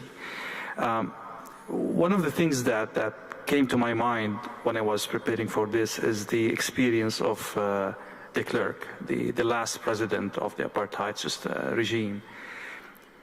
The thing is that he made himself part of the change, and that saved South Africa a lot of blood and destruction and chaos. What lesson can be drawn from this history when a regime or a state or an idea hits a wall? How can you advise these states or these regimes to change the same way South Africa changed? Well, de Klerk is not a good example because he was defeated. He was forced to come to the table by the masses of our people. He didn't come voluntarily. What we are saying that leaders must recognize that we can resolve our differences through peaceful means, but there are those who need to be dragged to there. And I think the example of de Klerk is quite that. He was dragged to the negotiating table by the masses of our people. And we were quite happy once he came. He had no option. He had to participate. He did try to portray himself like he's Nelson Mandela. He's not. He was dragged there by Nelson Mandela to say, we are going to negotiate peace. And we want to continue to share this example with other countries. We are quite involved now in the African continent, engaging in peaceful negotiations in the South Sudan, in the DRC and other places. So yes, there is indeed value in negotiating, in discussions, but there are situations where the masses have to stand up and they have to fight for their rights. And that's what we did in South Africa.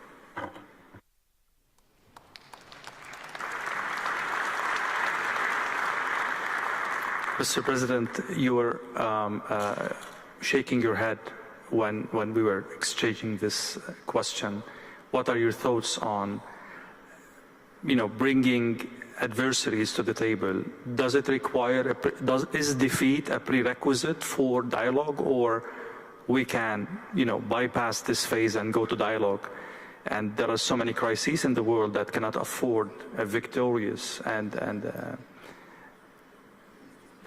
Well, I have to say here that Nelson Mandela is one of my greatest icons, my greatest hero.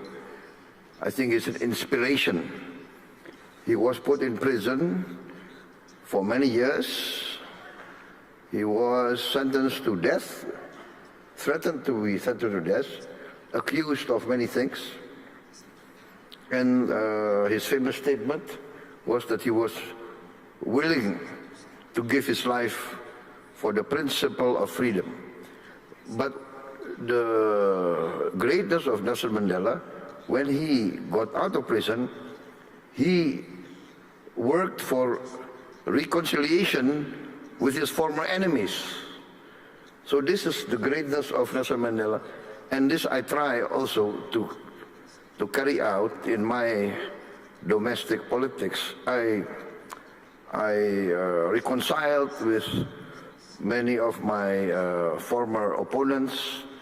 For instance, we had a very long rebellion, separatist rebellion in Aceh, very long. I think more than nearly 30 years. But can you imagine that the former commander of the Aceh Liberation Army, fighting against us for 25 years more, now he joined my party. He's in my political party. And he's now governor of Aceh, and I'm president of Indonesia. This shows that former enemies can come together. And I think this is the lesson of Nelson Mandela. I want to say I was a former soldier. And as a former soldier, I really know the value of peace and reconciliation. As a former soldier, I always try, now even before, I always try to negotiate. Negotiate. Better to talk than to kill each other. This is my position. Always talk, always negotiate.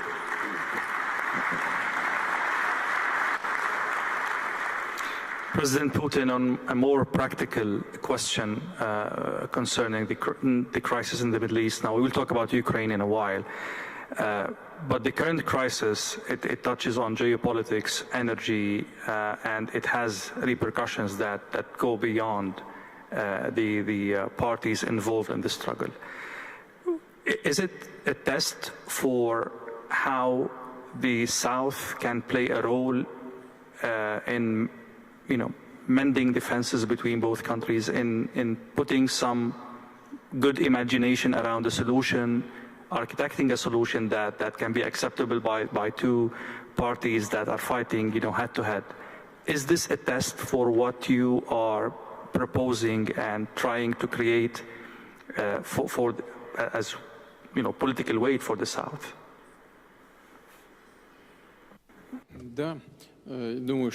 Yes, I do believe it is quite probable.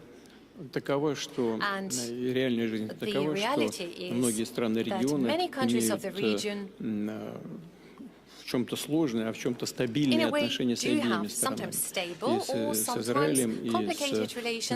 И это дает основание полагать, думать и надеяться на то, что глобальный юг в целом и страны региона в частности могут оказать влияние на этот процесс к тому, чтобы острая фаза конфликта закончилась. Когда я говорил о том, что наш принципиальная позиция России заключается в том, чтобы безопасность одних стран не обеспечивалась за счет безопасности других. Вот здесь я сейчас не буду вдаваться в детали. Мы все понимаем, о чем идет речь. Обогащение, с одной стороны, Ираном, его право на это, его право на мирный атом, атомную энергетику, а с другой стороны, то, на чем настаивает Израиль, обеспечение его безопасности. Здесь точно можно найти приемлемое решение, на мой взгляд, как для одной, так и для другой страны. И страны и глобального юга, и тем более страны региона, безусловно, могут в положительном смысле повлиять на этот процесс, на поиск этого решения. На мой взгляд, такое решение существует.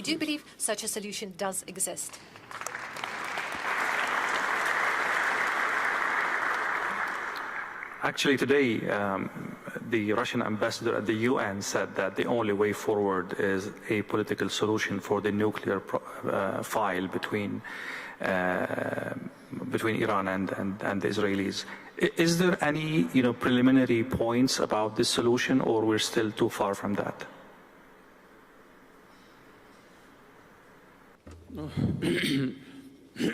Всегда в таких случаях лучше не забегать вперед, чтобы не навредить этому процессу, но на мой взгляд, такие точки возможного соприкосновения есть. Мы свою позицию излагаем как одной, так и другой стране. Как вы знаете, в контакте с Израилем, с нашими иранскими друзьями. У нас есть некоторые предложения с нашим участием. Мы ни в коем случае, хочу даже обратить на это внимание, мы не стремимся к посредничеству, мы просто предлагаем идеи. И если они будут оказаться привлекательными для обеих сторон, мы будем этому только. Повторяю, мы с Израилем в контакте, как вы знаете, не так давно разговаривали с премьер-министром господином Нетаньяху и с президентом Ирана, и с президентом Соединенных Штатов, которые, безусловно, напрямую вовлечены во все эти процессы.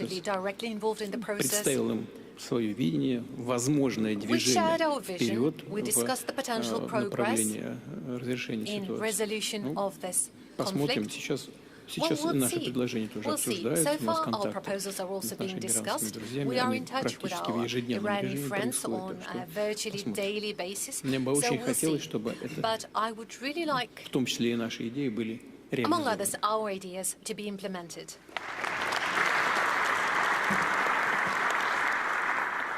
Sheikh Nasser, during the king's visit to Moscow, he explicitly talked about the role of Russia in maintaining peace in the Middle East.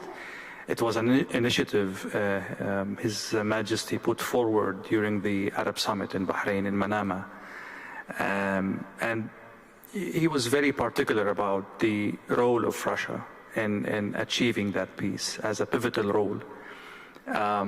What role do you think Russia can play now in the current crisis? Yes, you were right. During our previous visit and after the Arab Summit that was conducted in the Kingdom of Bahrain, we have called out for World Peace Forum to end and to reach to a solution with every conflict.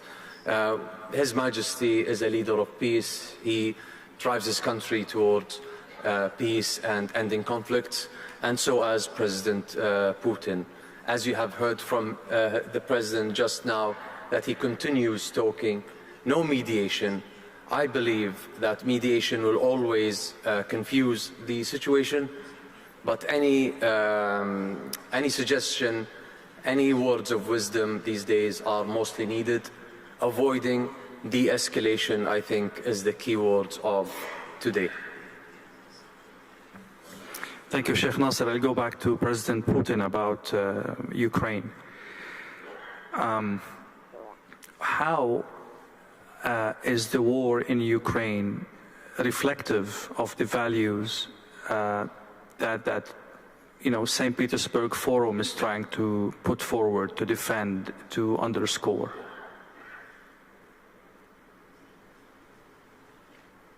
Очень просто. И напрямую связано с тем, о чем мы говорили, с тем, о чем я говорил. Я говорил о том, что безопасность одной страны не может быть обеспечена за счет безопасности другой.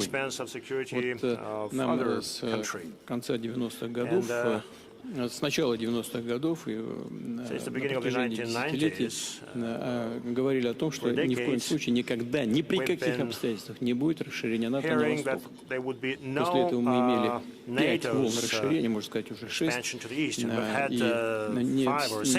несмотря на все наши призывы этого не делать, все наши призывы были игнорированы.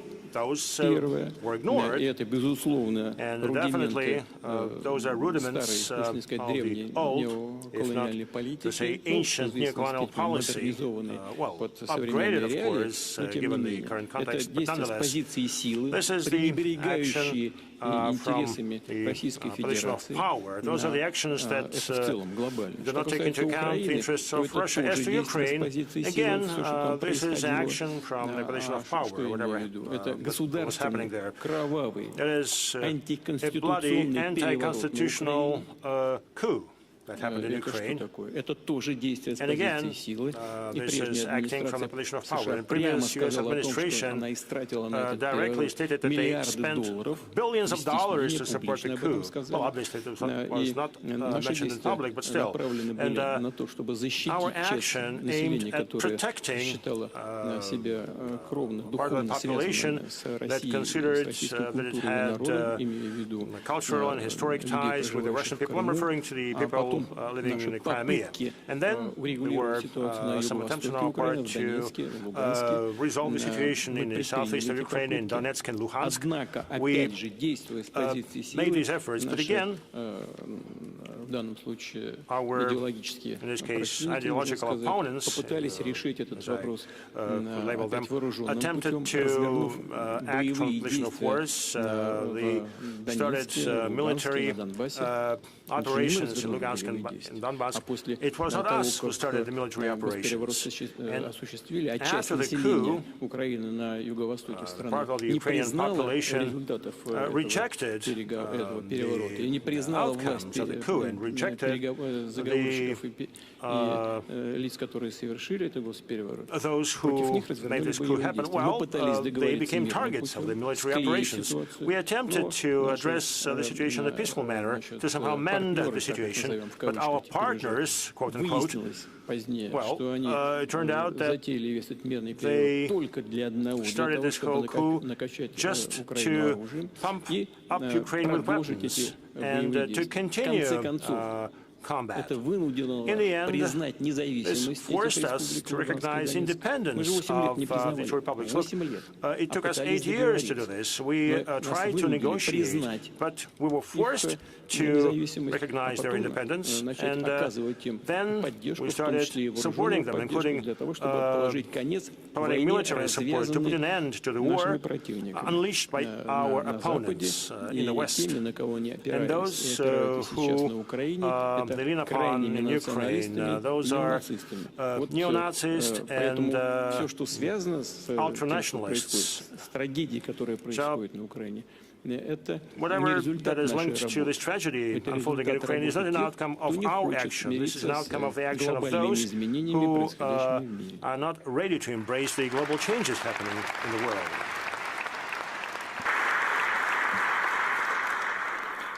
Mr. President, I'm in no position to challenge the narrative you put forward. Let's say this is the baseline of what the reality is. Let's assume this is a reality. Your army is advancing beyond the 4 areas that are considered Russian by Moscow. So what's your end game? How deep is your army going to go, and for what effect? Вы сказали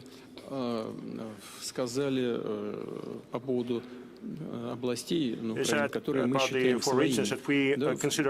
Я уже много раз говорил, что русский и украинский народ одним народом на самом деле. В этом смысле вся Украина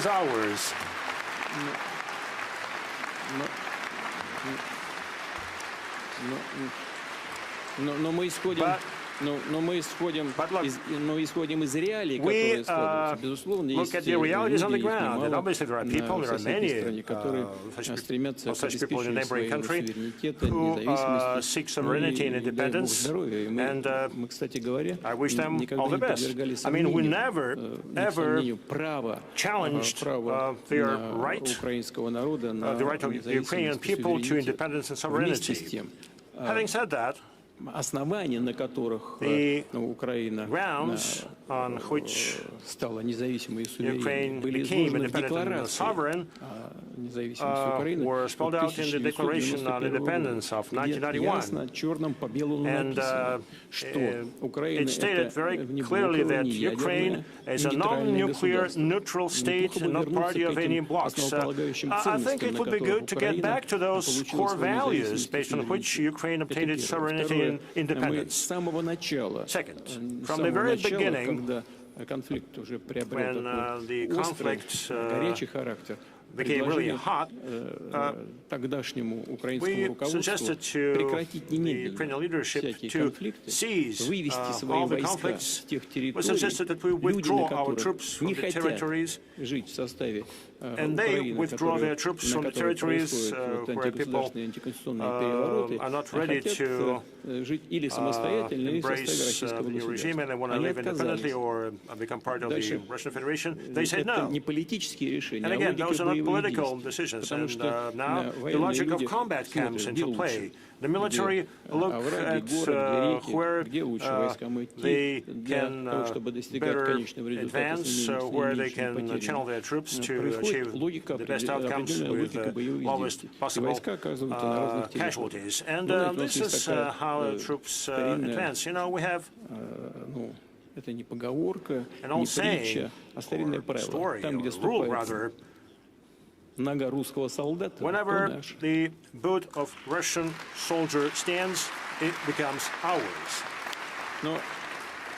Но понимаете, я не хочу, знаете, чтобы это выглядело так вот милитаристски, но на самом деле мы предлагали на каждом этапе происходящих событий. Вот я хочу это подчеркнуть, чтобы вы понимали, то, что я сказал, абсолютно истинная правда. Мы предлагали на каждом этапе тем, с кем мы в контакте были на Украине, остановиться. И говорили, давайте сейчас лучше договариваться. Потому что вот эта логика развития чисто военных действий может приводить к тому, что ваша ситуация будет усугубляться. И тогда нам придется вести с вами переговоры с других, с худших для вас позиций. Так было несколько раз. Сейчас не буду вдаваться в подробности. Свидетелями этого и наших предложений остановить являются действующие политические деятели из других стран, которые, слава Богу, живы и здоровы. Но когда мы что-то предлагали, они из Москвы уезжали в Киев, говорят, что мы агенты Кремля. То есть каждый раз мы слышали нет, нет, нет. Мы говорили, давайте, сейчас хуже будет. Нет. А почему? А потому что вот те, кто руководствуется старыми неоколониальными принципами, в том числе и прежде всего, это в Европе, они думали, что сейчас они легко поживятся за счет России, сейчас у нее раздавят, разрушат, уничтожат и, значит, получат какие-то дивиденды с этого. Именно поэтому бывший премьер-министр господин Джонсон, и тоже не сомневаюсь, с подачи бывшей администрации США, с подачи господина Байдена приехал на Украину и предложил не договариваться с Россией, а договоренность была уже на столе. В ходе стамбульских переговоров, я уже говорил, мы достигли практически консенсуса почти по всем вопросам. Осталось только точку поставить. Я готов был тогда с действующим главой режима и поставить точку. Нет, надо было приехать господину Джонсону, быть точно уверенным абсолютно при поддержке действовавшей тогда администрации Байдена и отговорить Украину подписывать достигнутые соглашения. И попробовать добиться стратегического поражения России на поле боя. Вот они добились до того, что и новые территории отказались под нашим контролем. Российская армия наступает по всем направлениям, на всю линию боевого соприкосновения каждый день. Вот смотрите, что они сделали. Взяли, забрали, скажем, в Курскую область. Look, they incurred into the Kursk region. Well, they lost 76,000 troops there. It's a catastrophe, it's a disaster. 76,000. В конечном итоге, как мы и говорили, мы их оттуда вывели. We drove them out они создали from that угрозу region, нам, начали создавать but they started to create threats for us along the whole border with Ukraine in two neighboring regions. You know, they lack personnel, and now we have to create a security zone along the border. И они отвлекают туда свои вооруженные силы, которых и так не хватает на принципиальных участках. Divert their troops there. Я уже говорил, 47% укомплектованности боевых подразделений. 47 всего. Они, в общем-то, теряют current staffing level of their combat units. Боеготовность. In fact, they lose their combat worthiness. Создали еще линию боевого соприкосновения почти на 2000 километров. Extended the battle lines for another 2,000 kilometers. And as I said, they started to create threats for us along our border and another 1,600 kilometers. You know, they spread their troops thinly. From the military standpoint, it's silly, it's stupidity. They create problems of their own and they have to respond somehow. You said that there are some other territories. Yes, of course. Look at the national border. As I said, they incurred into the Kursk region and they committed a lot of crimes there, including crimes against the civilian population. And we kicked them out with significant losses, and now we have to create security areas along the borders because they keep attacking from there. They use artillery, they use UAVs. How deep is the security zone? Ну, в Сумской области in the Sumy region, it's about 10 to 12 kilometers, in some places 8 to 10 kilometers, and then there is the city of Sumy, the regional center. But we do not have this task of taking Sumy, but I do not exclude this. I do not rule this out. Но почему мы это делаем? Why are we doing all this? Well, because they're creating threats for us. They keep shelling our border areas, our border regions, and this is an outcome of their ungrounded and ill-thought-through actions. The only objective was of political nature, just to demonstrate that they can do something, that they can obtain something from their foreign sponsors. And if, look, they've gotten some $350 billion. Well, not enough. Give us more and more and more. And one half is being stolen, if not more. That's why we found ourselves in those regions. And again, this is an outcome of the standoff. Thank you, Mr. President. I would later go back to some aspects of your answer, mainly about the nuclear aspect of what's happening. But I'd like to go back to the other participants. Indonesia, Bahrain, and South Africa are three countries actively deepening relationship with Russia. From what I understood, this conflict, unfortunately, and I hope I'm wrong, might go for long. How are you planning to mitigate the fallout of this conflict in terms of secondary sanctions, in terms of political reputation in the world, in terms of pressure coming from your other allies? This is a very, very complicated situation you don't want to be in any way, but that's reality. I will start with you, Mr. President. Well,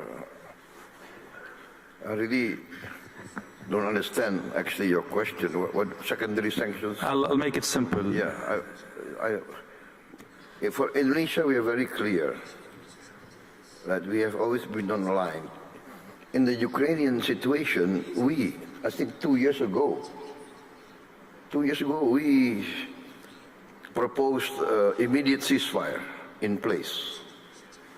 And I think at that time, the reaction from the Russian side was quite open, was quite positive, in fact. But the reaction from the Western governments, I have to be fair, not all Western governments, but many Western media virulently attacked my proposal.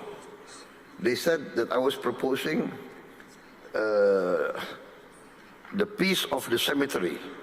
That was what many of these Western journalists accused me of. So we would always propose a peaceful solution. And at that time I reminded everybody that even in Korea now, North Korea and South Korea, there's a demilitarized zone supervised by the United Nations. The war in Korea is officially not yet over, but there's a peaceful condition.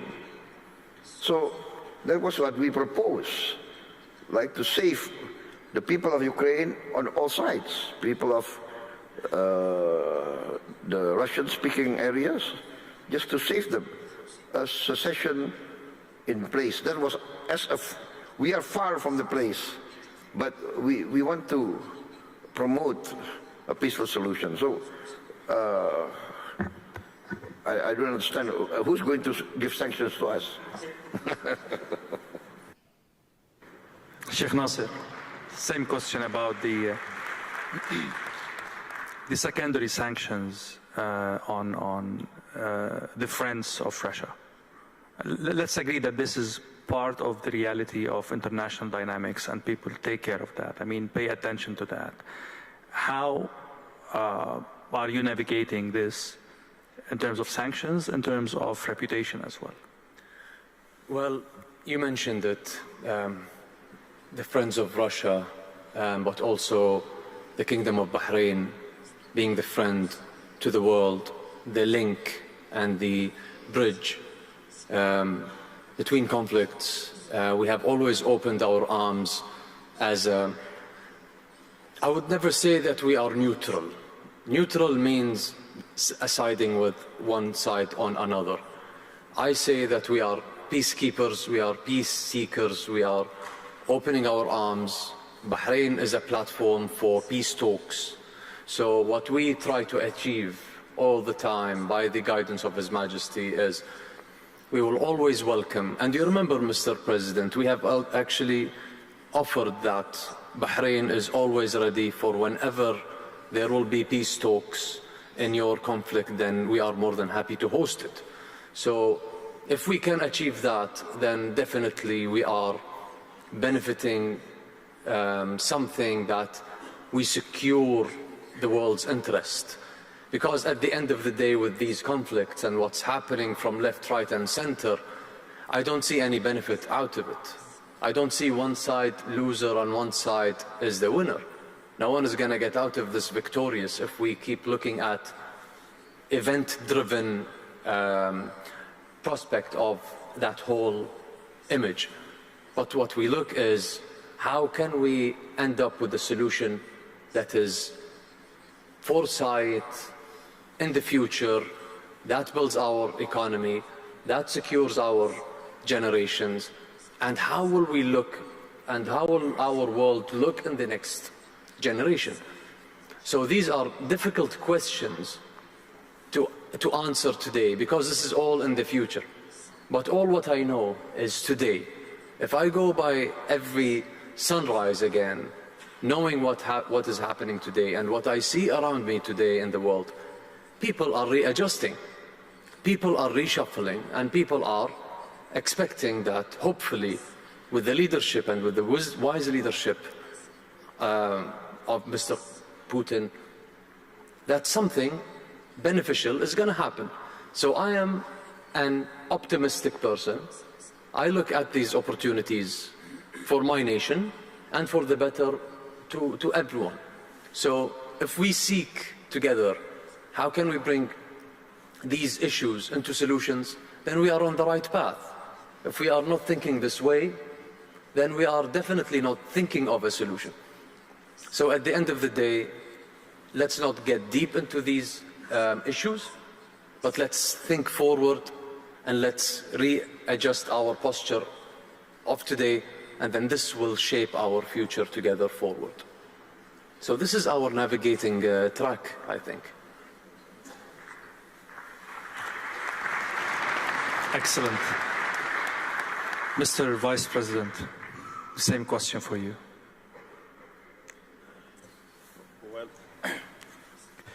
Well, we are already facing tariffs as we speak. So if we're going to face secondary sanctions, it is something that we have to deal with. I did say earlier that the road to multipolarity is not going to be easy. All the things we want to do to ensure equality in the world not being dictated upon, those things are not going to come easy. But it's always important that in time of difficulty, friends must stay together so that we face the challenges together.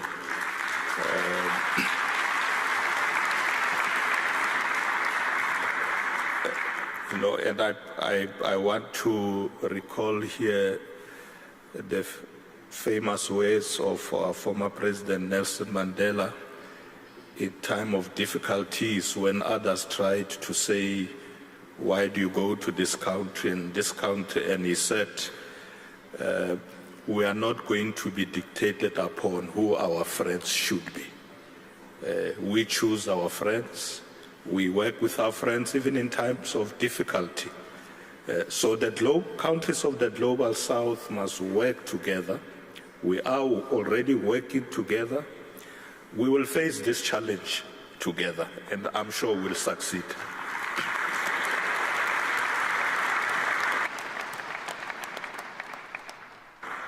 Mr. Putin, your satisfaction with the answers cannot be hidden in any way. Any comments?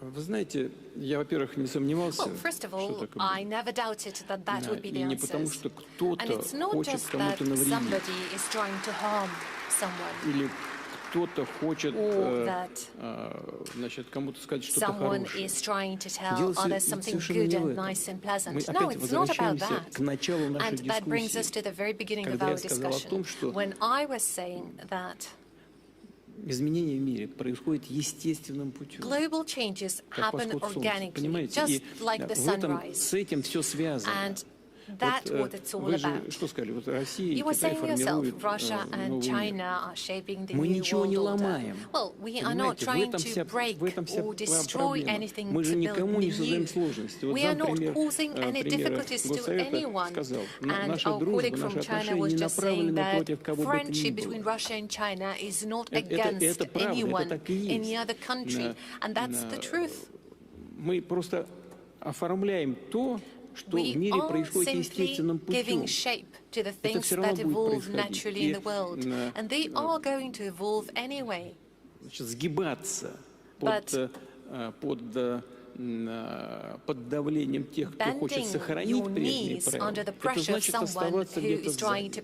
А преодолевать все сложности, все, в том числе и тарифные войны, в том числе и санкции и так далее. Преодолевать это значит идти Overcoming вперед. those challenges means Мы moving дружим ahead. с And теми we are сотрудничаем с friends, теми, we кто хочет are идти partners with вперед. those countries who are willing to move ahead.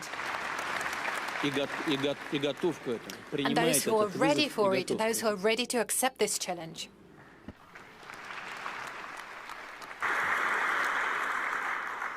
In a previous answer about Ukraine, you mentioned the nuclear aspect of Ukraine in a very subtle way. To be honest, I've read some reports, most of them are in Russian media, that there is an assumption that Ukraine might opt for using a dirty bomb against Russia. Do you take these reports seriously? Do you have intelligence that support this kind of probability? Во-первых, the floor is open.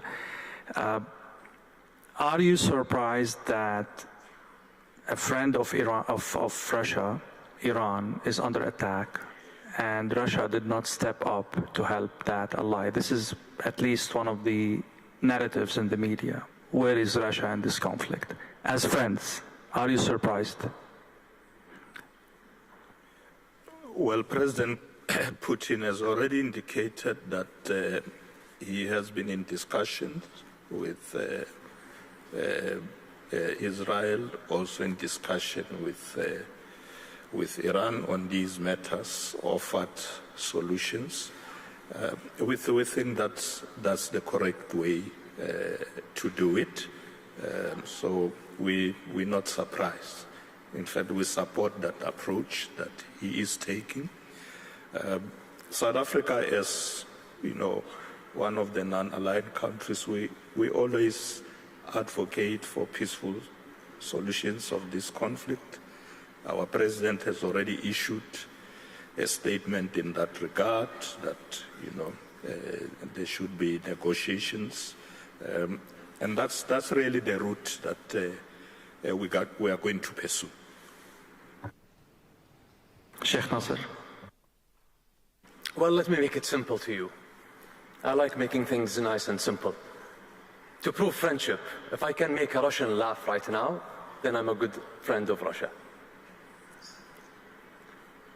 I hear one over there that laughed, so that's more than enough. Mr. President, before I go back to you, Mr. Putin, on that question, please. Okay.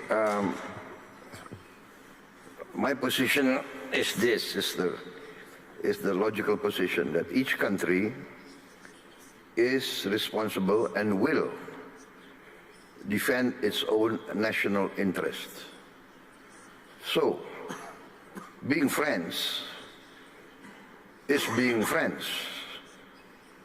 trying to cooperate, trying to help each other. But being friends does not mean that every country must give their national interest to another country's national interest. So it will be the decision of every country to defend and protect its national interest. That is my position. President Putin, you were taking some notes on that, and I would add one aspect, if you allow me. Well, I'm taking notes of everything. We record everything. Don't worry about that. Don't even doubt it. I can assure you that every single step taken is well taken note of. Am I in trouble?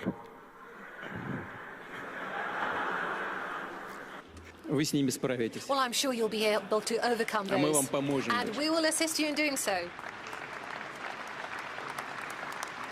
So, in Western media, there are reports saying the following, and I leave the opportunity for you to comment on that. Actually, the Iran war is a good thing for Russia. A, oil is up. B, the West has one more problem on its table to take care of. And 3, Ukraine is on the back burner. So all the news is on Iran rather than Ukraine. How do you comment on that? And what do you say for those who are saying that Russia is unreliable ally because it did not step up for Iran?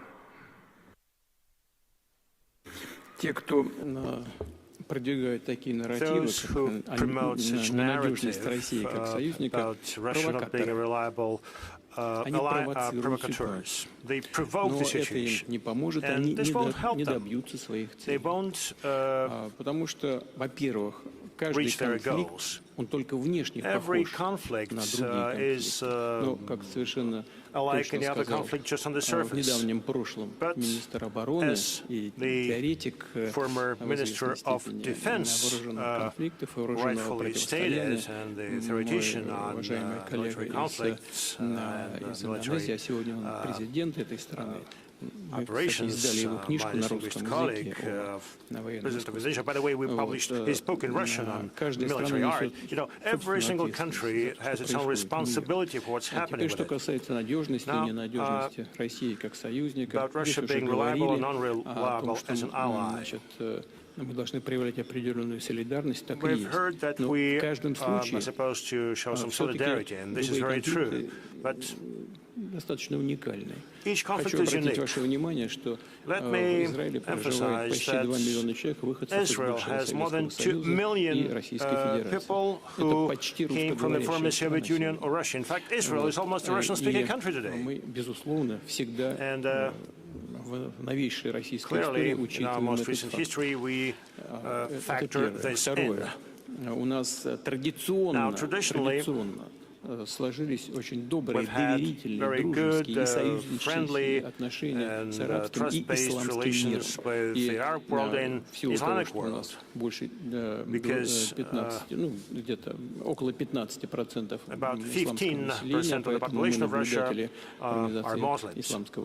So Russia is an observer in the Islamic Cooperation Organization. It's another important factor. We have to consider both factors.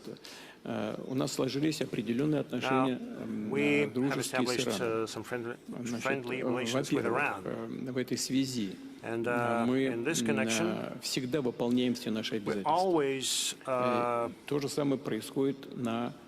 fulfill all our obligations. And the same is happening in terms of relations between Russia and Iran. We support Iran and its struggle for its legitimate interests, including the interests with respect to peaceful uses of the atomic energy. And this has always been our position. This is our principled position, including in this conflict. It has never changed. And those who claim that we should have done more, well, what more?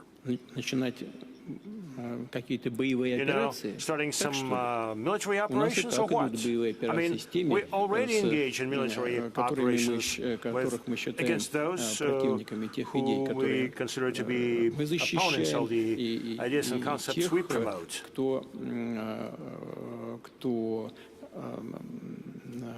Кто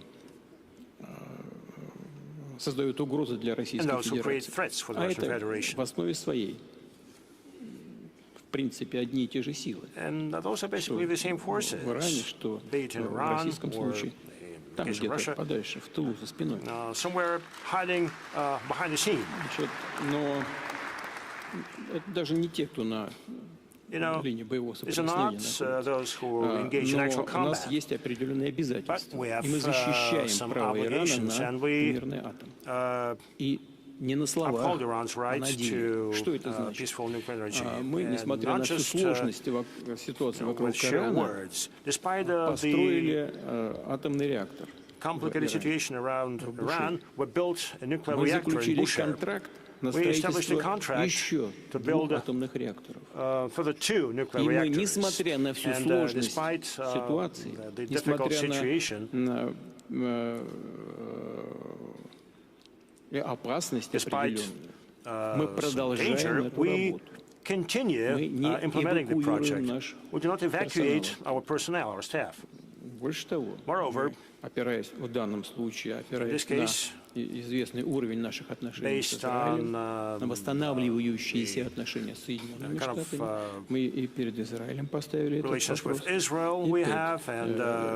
перед президентом Трампом поставили этот вопрос о том, что мы выполняем там свои функции в Иране, исходя из наших представлений о праве Ирана на мирный атом, и исходя из того, что мы действуем абсолютно в рамках международных норм, и мы просим обеспечить безопасность нашего персонала. Хочу сказать, что премьер-министр Нетаньяху с этим согласился.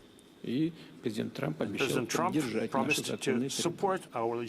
Разве это не поддержка Ирана? По-моему, прямая поддержка. Кроме того, что мы заняли определенную позицию в Организации Объединенных Наций. Но та позиция, которую мы занимаем, в том числе в рамках ООН, я в этом глубоко убежден, она соответствует как интересам Ирана, так и интересам государства.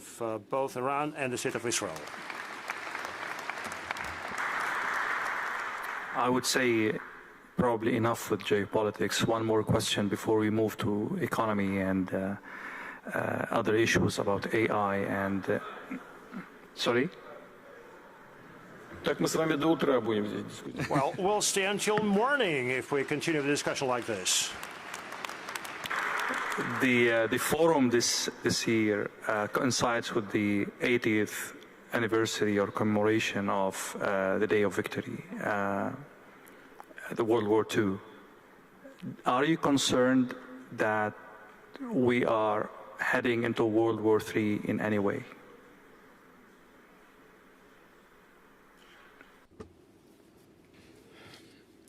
Беспокоит. It does concern me. Без всякой иронии, and there is no irony about it. Без шуток, конечно. This is no joking.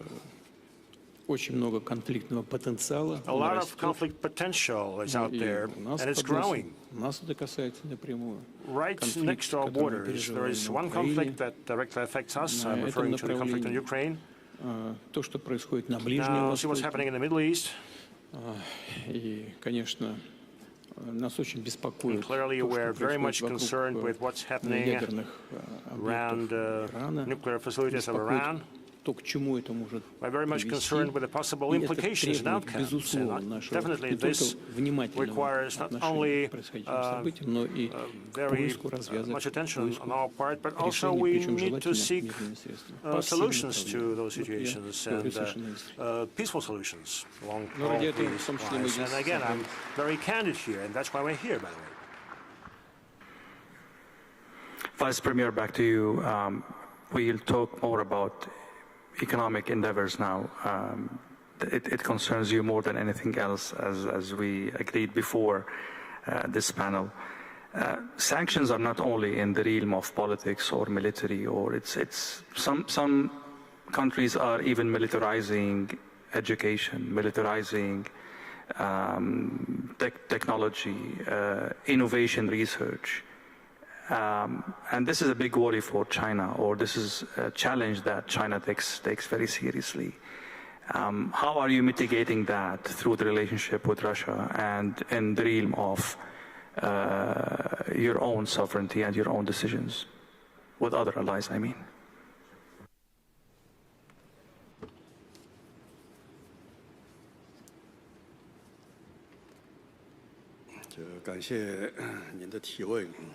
Thank you for the question. Let's look at the world around us.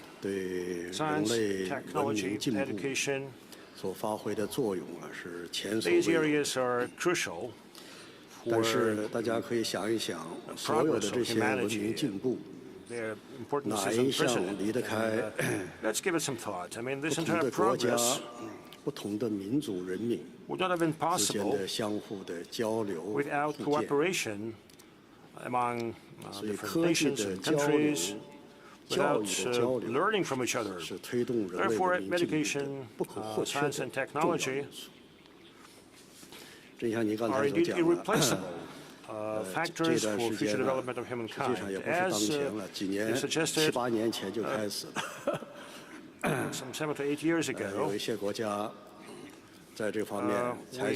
saw some attempts of countries to use power to dictate the interests. In fact, they even started to put barriers to intergovernmental cooperation on science and technology. This is a regress from historic standpoint, and it harms sustainable development of humankind. Obviously, it's reassuring that China and Russia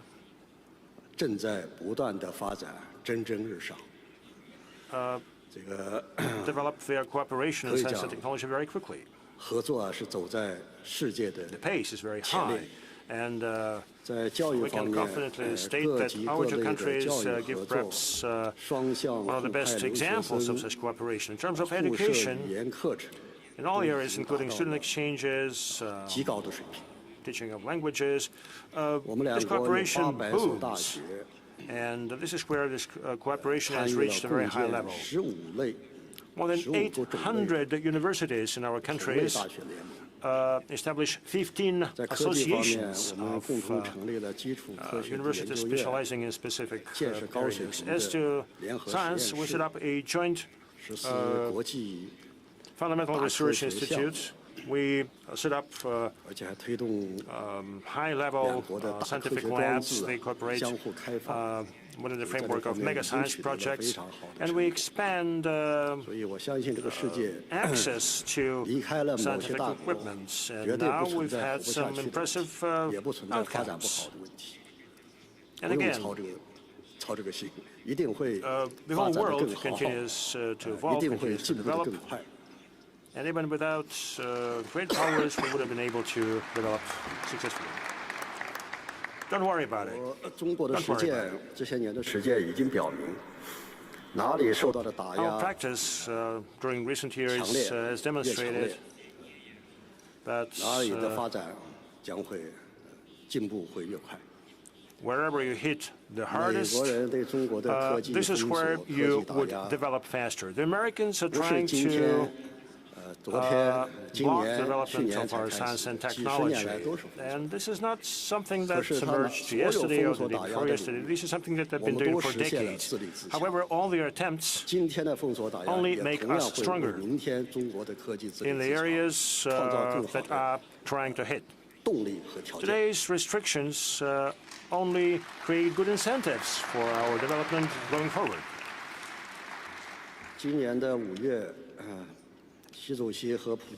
In May of 2025, President Xi and President Putin had a very useful and effective meeting. They charted out some new plans for future cooperation in science and technology. And I think that implementation of those initiatives would only help to further strengthen and expand our collaboration and would expand the scope of this collaboration in such areas as AI, low-carbon technologies, biotechnologies, new materials, aviation, and space. And obviously, we will have some very tangible outcomes in those areas. We improve our cooperation mechanisms. Our two governments take all the efforts to further expand and strengthen cooperation in those areas. Thank you. Mr. Putin, I listened very carefully to your speech, and you mentioned investments, but it wasn't that clear about foreign direct investments. Where does Russia stand on that? Where do you stand on that? Do you still care about foreign direct investments? You see that as an opportunity, as a burden? I mean, help us understand where Russia stands in this regard. Мы вообще считаем, что частные инвестиции – это то, что нам нужно, и то, без чего вряд ли exactly what we need, and I guess without private investment, Russian economy would hardly be able to successfully develop, and that is fully applicable to foreign direct investment as well. And there was a whole number of investors who've been doing business here in Russia for a very long while. Well, we never forced them to leave, we were not pushing them away, we were not evacuating them. Many of them decided to leave on their own with major losses. But our attitude in this regard remains unchanged.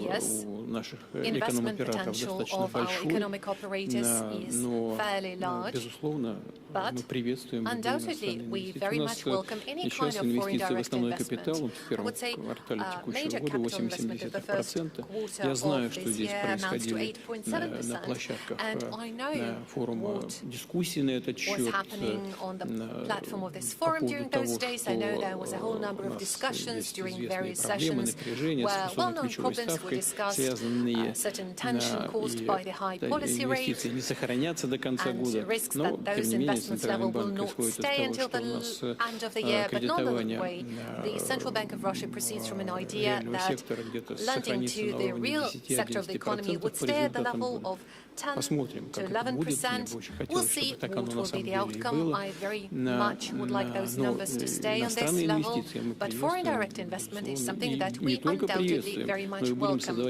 It's not that we just welcome it, but we are also going to create every possible term to make this environment favorable and comfortable for our partners. Here in the room we have our friend from the Kingdom of Bahrain.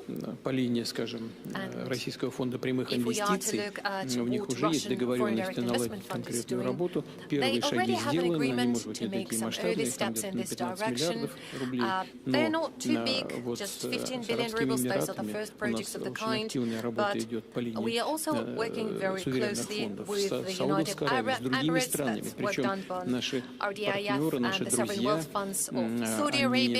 они даже приняли решение, и не вчера, не сегодня, this decision a while ago, several years ago actually, they choose to trust their Russian partners and automatically, and I'd like to emphasize that they automatically co-invest into those projects that Russian Direct Investment Fund chooses to invest. They automatically invest 10%. They co-invest with us. This is a token of great trust, and we value it very much. And then they keep praising their share of investment. Well, feel free to talk to Mr. Dmitriev, who would be able to name the exact numbers, but we're talking about many billions of US dollars.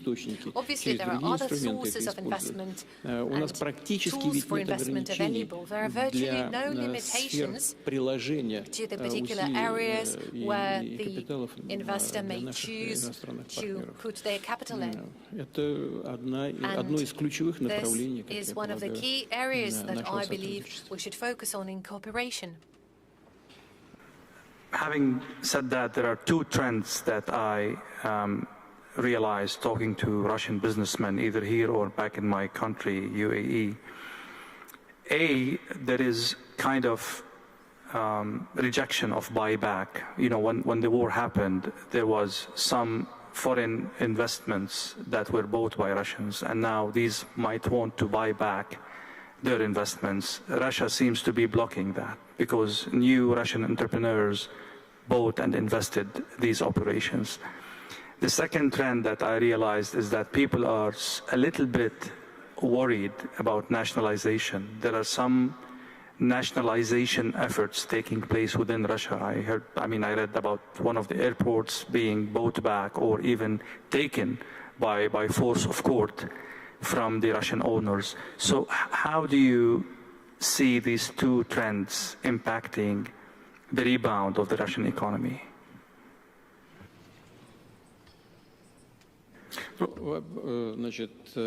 Национализация не может положительно влиять на рост российской экономики, мы отдаем себе в этом отчет.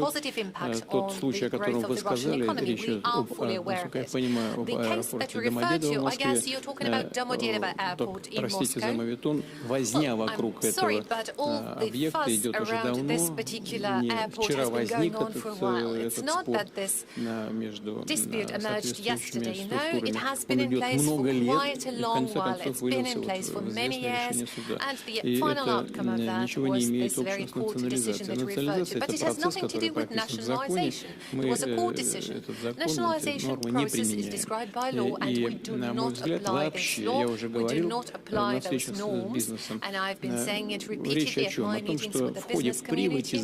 All I'm saying is that in the course of privatization, there was a whole number of stakes and unfair steps made. We know cases when something that would cost millions would be privatized for 1 ruble. But in terms of social justice, that was by far not the best type of privatization. But an even worse decision would be to try and take it back now. So my view is that we do need to elaborate the right regulatory framework regarding limitation periods for events like that and close this issue once and for all, once and for good. Поэтому вот то, что вы сказали, the comments you made, the two trends you referred to. Well, first of all, there is nothing like deprivatization or nationalization happening. As for the potential buyback options to be used by our partners, there are some aspects that we need to pay attention to. Number one, we need to understand how exactly those partners were leaving Russia. What were the terms? If some of those companies or investors were leaving due to political reasoning under the political pressure of the elites of their countries, that means that those partners are not really reliable. They put the companies, the teams of those companies in a very difficult situation. They could have lost their jobs, but it didn't happen because Russian companies have taken over. They would fill in the niches made vacant. And in this regard, frankly speaking, decisions of the kind have actually contributed to a better quality of the Russian economy, a certain restructuring of the Russian economy, because Russian entrepreneurs were becoming owners of those companies that choose to left. However, if there are legally binding documents that are agreed on by the partners, and if those legal documents do foresee the buyback option, well, then there is no other way but Russian companies have to comply with those requirements. We want to make sure that relationships are reliable and stable. That has not always been the case, which is why I've given an instruction to the Russian government. They're going to act on that, and I request the members of the Russian parliament to support those suggestions once they are elaborated and presented for hearing. But I do believe we need to make a comprehensive decision regarding comeback of those Western companies who are willing to come back to the Russian market. We have to support all the initiatives that favor us.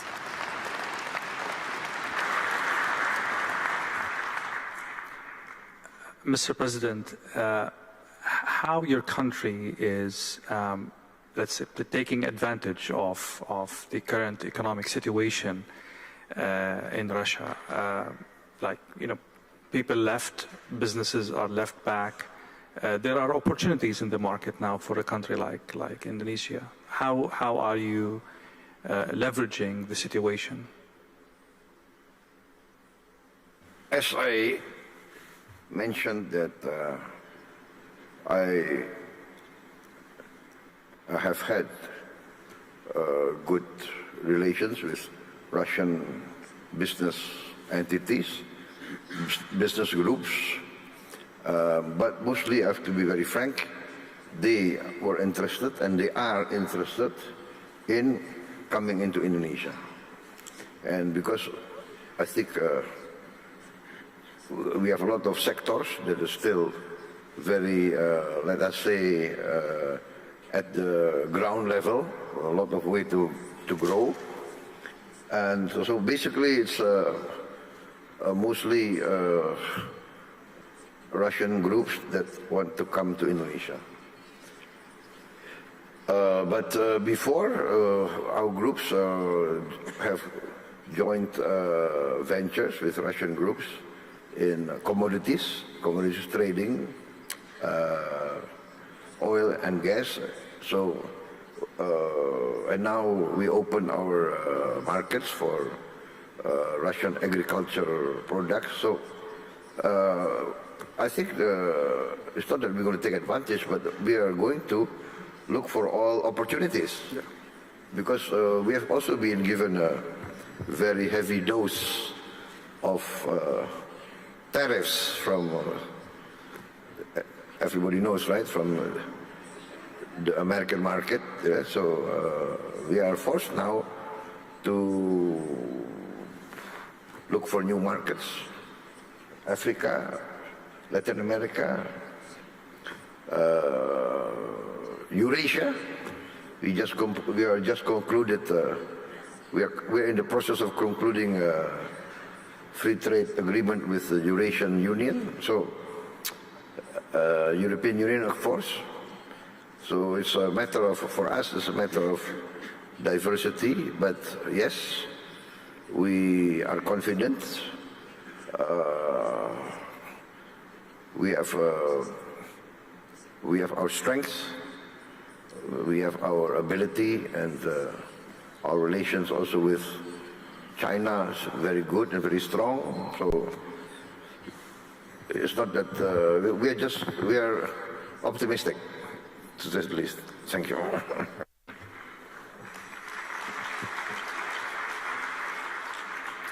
Mr. Vice President, there are many aspects for the economic relationship between South Africa and Russia, but one of the main aspects is the energy deficit in South Africa, and you've been trying to mitigate this problem or solve this problem by cooperating more with Russia in the realm of energy.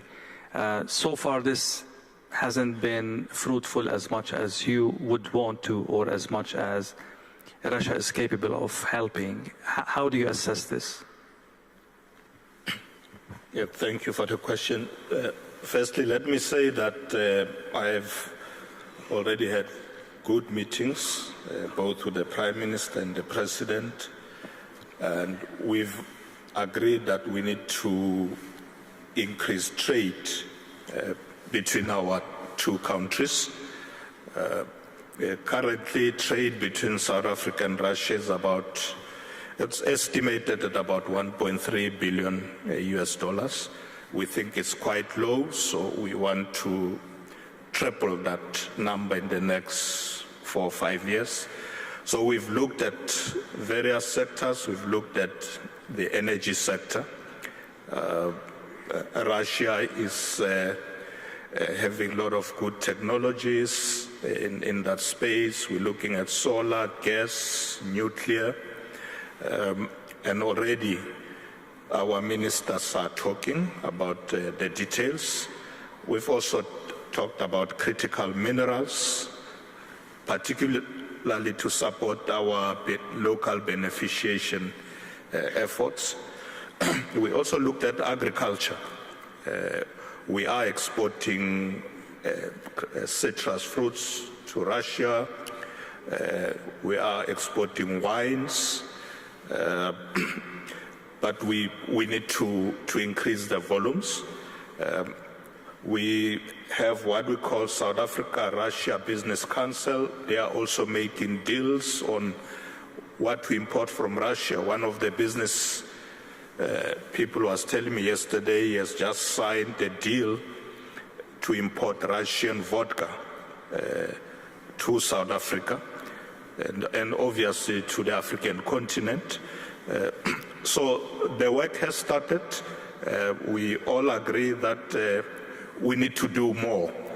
We need to increase trade between our two countries.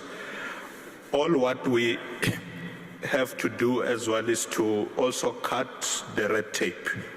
You know, some of the business people were talking about the bottlenecks, things that make it difficult for them to be able to trade with their partners in South Africa. The issue of the financial situation, the currency, which our Reserve Bank is looking at, so that we make it easy for business people to do business. So it is our commitment, and we've agreed on all these areas. And as we speak, the ministers are already working on the details, including issues like water as well. They are also dealing with that, infrastructure, issues of railways, locomotives, signaling. Really, a lot of work is now happening. We're going to see trade increasing between South Africa and Russia. We have started. Thank you.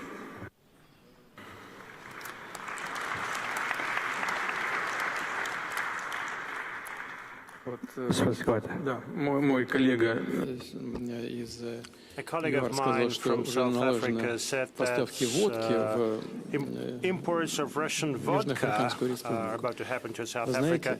Well, you know what? It's a most important and proper step. Why? If you have some vodka, you've got to chase it down with something. And obviously, meat supplies will follow. Or grain imports would follow. Мы, например, собираемся вместе с нашими друзьями из Бахрейна целый хаб по поставкам пшеницы из России. Хочу напомнить, что Россия уверенно занимает первое место в мире по продажам пшеницы на мировом рынке. И в этом заинтересованы очень многие страны арабского мира. Вот в этом направлении шаг за шагом мы будем двигаться. Что касается энергетики, то действительно у нас здесь много возможностей по этому направлению, включая атомную энергетику. В этой связи напомню, что компания «Росатом» является безусловным лидером в мире по развитию атомной энергетики и строит, по-моему, 22 блока в мире. 22. Это самый большой показатель, опережающий, значительно опережающий всех наших конкурентов. Мы рассматриваем такую возможность по совместной работе и в других странах-партнерах, поэтому здесь действительно много хороших и перспективных направлений. Я уже не говорю про углеводороды, это само собой разумеется.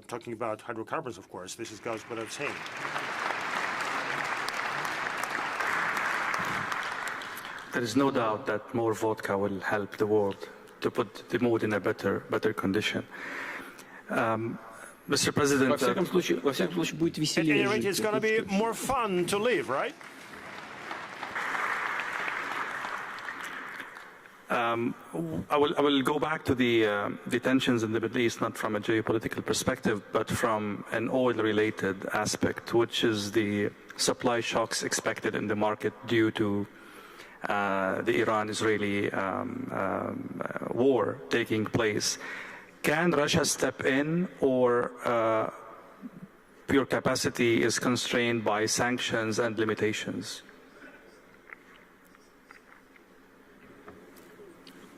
Я уже говорил о том, что мы делаем. Что вы имеете в виду? Что значит вмешаться? Can you step in? I mean, to mitigate the supply shock in the market due to the events in the Middle East. Can Russia do something about that if this happens? Да, конечно. Во-первых, дело не в нас. Дело в том, что мы очень строго выполняем, дело не только в нас, мы очень строго выполняем все наши договоренности в рамках работы с нашими друзьями и партнерами по линии ОПЕК+. Эти страны сознательно ограничивают добычу и поставки энергоносителей на мировой рынок. Сейчас, правда, по имеющейся договоренности постепенно добыча наращивается, но именно постепенно, имея в виду, чтобы не создать дисбаланс на мировом рынке, с тем, чтобы обеспечить, как мы в таких случаях всегда говорим, баланс между спросом и предложением и справедливые цены, которые были бы комфортны как странам-производителям, так и странам-потребителям. Конечно, мы видим, что сегодняшняя ситуация на Ближнем Востоке, сегодняшняя ситуация, связанная с конфликтом между Ираном и Израилем, привела к определенному росту цен. Но этот рост, на взгляд наших экспертов, не является значительным. Как сейчас 75 $75 за баррель, то есть, а был 65, на $10 вырос и стабилизировался на этом уровне. Многие страны, в том числе и страны залива, могут нарастить эти поставки,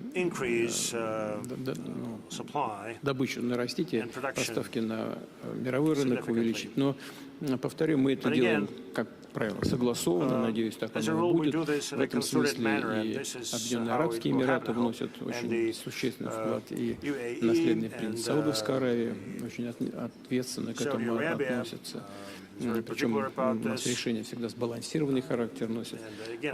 Мы посмотрим все вместе, как будет развиваться ситуация. Пока какой-то оперативной такой реакции не требуется.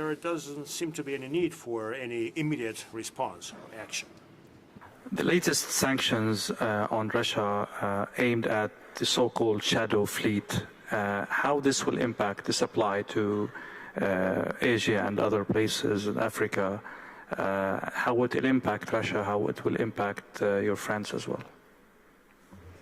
Вы знаете, дело в том, что наши недоброжелатели, они изыскивают постоянно какие-то способы нанесения нам экономического ущерба. И прежде всего сами от этого страдают. Но вот вы сейчас говорили только об энергоносителях. Наши эксперты посчитали, да и не наши тоже. Кстати, по-моему, Евростат тоже дает. Еврозона, допустим, ущерб еврозоны от отказа только на газ, по-моему, для них ущерб составил где-то около 200 миллиардов евро. 200 миллиардов евро. Общий подъем цен происходит. Что касается теневого флота и так далее, вот наш китайский друг очень точно, на мой взгляд, сформулировал. Очень точно. Вот туда, куда кто-то пытается нанести какие-то удары, там мы становимся в конечном счете. Почему? Потому что мы всегда находим ответ и решение. Мы всегда находим ответ и решение. Вот говорили о тарифной политике, да? Вот на торговлю между США и Китаем приходится 20% мировой торговли. Ну, конечно, в современных условиях, когда задолженность, закредитованность растет, во всей мировой экономике 300% эта задолженность уже достигает. Конечно, все это сказывается на всех. И попытки нанести нам какой-то ущерб и урон, в том числе по так называемого теневого флота, они тоже приведут к общим проблемам и прежде всего для тех, кто пытается нам, извините, нагадить. Потому что это скажется в конечном итоге на мировых ценах и отразится на тех странах, повторяю, которые пытаются это сделать. Потому что они потребители основные. Вот и все, к чему это придет. А мы рынки сбыта найдем.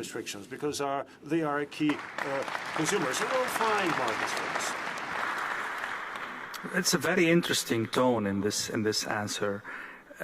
Let me ask you directly. This is my last question before I give 1 minute for each esteemed participant to finish or to say some final thoughts. There are enough reports out there, credible reports, that this war is killing the Russian economy. Your inflation rate is very high. Your interest rate is very, very high. Your growth by the best optimistic scenarios will not exceed 1.5% this year. Is this war killing your economy?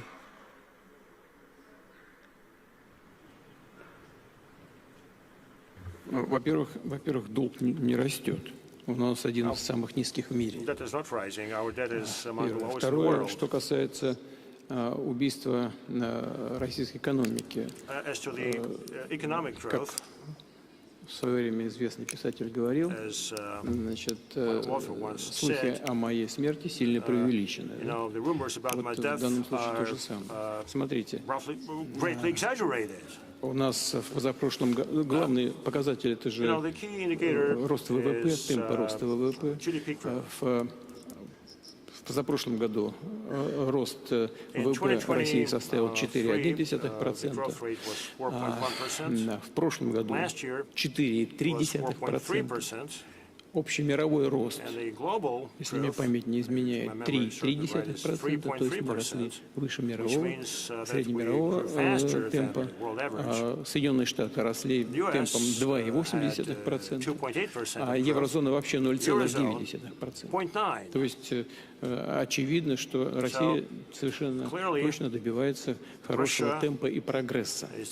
А если вычистить из этого все, что связано с углеводородами, то рост у нас будет еще значительный. Какой? В позапрошлом году 7,2%, а в прошлом почти 5%. Но это не самое главное. Приятно, но это не самое главное. А что важнее? Меняется структура российской экономики. Вот это самое главное. И в структуре роста ВВП 43 с лишним процента — это нефтегазовые отрасли. И даже не оборонные. Вот у нас значительная часть роста сосредоточена в основном промышленном секторе, даже не связанном напрямую с оборонкой. Я говорил это в своем выступлении. Вы знаете, что нас не может не радовать? Вот я считаю, что это вообще ключевая вещь.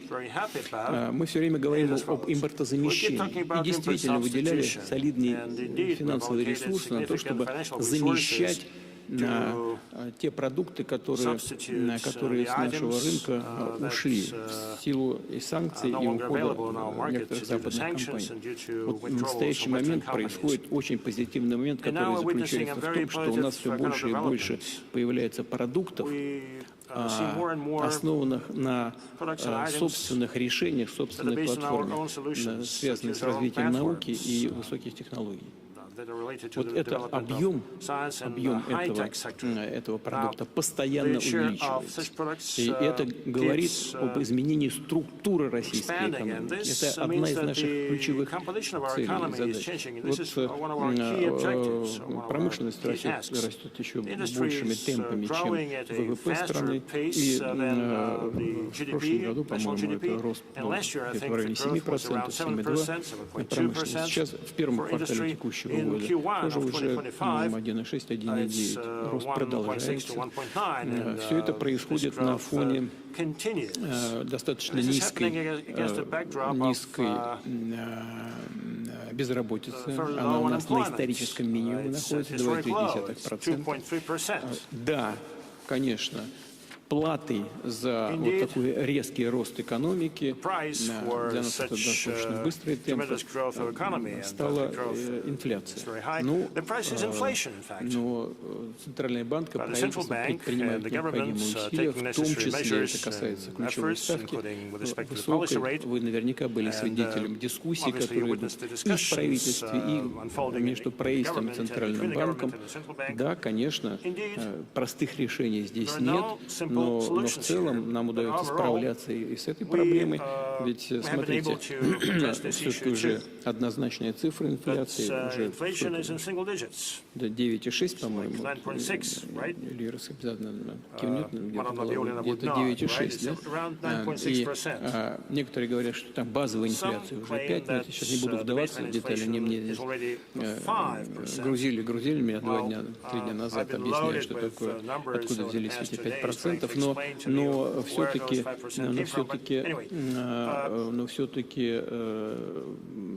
Банк России считает, что где-то по году мы выходим уже на 7-8. Я думаю, что это будет 7. Надеюсь на это. Но соответствующим образом это значит, что меры, которые предпринимаются финансовыми властями России, они дают положительный результат. Есть вопросы, их много, которые мы должны решать. Вот руководитель Сбербанка улыбается, головой кивает, ему чего не улыбаться, у него маржа 5,7%. А в западных основных финансовых институтах 3,7 максимум, понимаете? Это что же результат? Да, и в банковском секторе там есть на что нужно обратить особое внимание. Но в целом у нас ситуация устойчивая, надежная. Рассчитываю на то, что так оно и будет оставаться.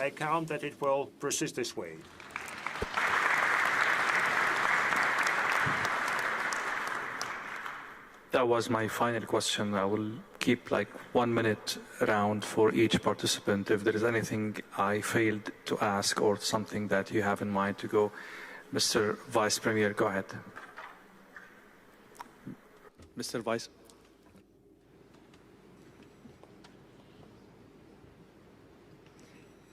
I'll move to you, Mr. President.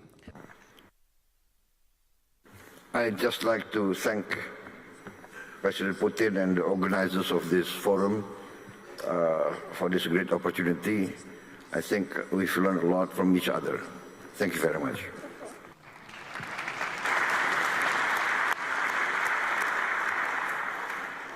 I would join my voice to you, Mr. President, and I would like to thank His Excellency Mr. Vladimir Putin, the President of Russia, for inviting us here to beautiful St. Petersburg, to listening to your wisdom and to listening and to share our thoughts with you all. So thank you very much.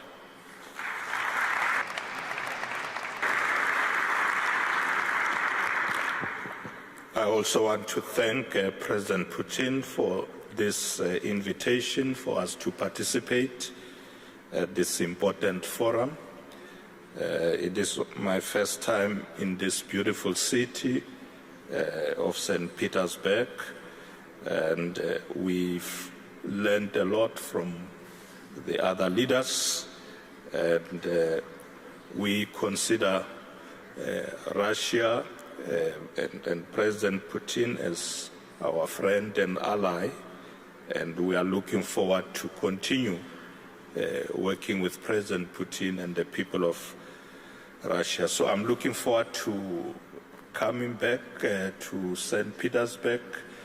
Mr. President, I haven't had time to see this beautiful city. Maybe tomorrow I might have some time to go around, but I'm looking forward to coming back next year. Spasiba.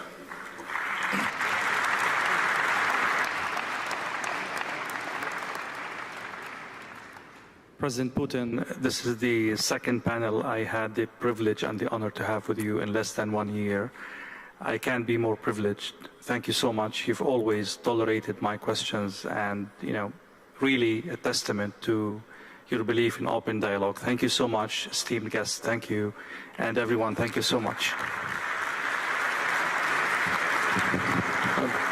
Дорогие друзья, коллеги, Dear позвольте friends, мне dear colleagues, выразить слова allow благодарности me to express the нашему words of gratitude to our ведущему. moderator. И я искренне хочу поблагодарить Very своих genuinely, I коллег, would like которые to приняли express my участие в gratitude сегодняшней to all of my дискуссии. colleagues Я who have уверен, что это participated было in this интересно panel для session. I am аудитории, sure но that и не it только was для той exciting аудитории, to follow которая здесь for the audience находится, here но in the это room and многие far вечера beyond. зайдут I am very sure безусловно that many на of весь the мир. words expressed Это today были will интересные be выступления, quoted by живые, international media outlets all around the world. Thank you so much for having candid and open conversation. Соответствовали And many thanks to all of the participants of the panel session who have been able to stand in line with the degree of heat and tension that we experience. Thank you for being with us. Thank you for being so open and truthful.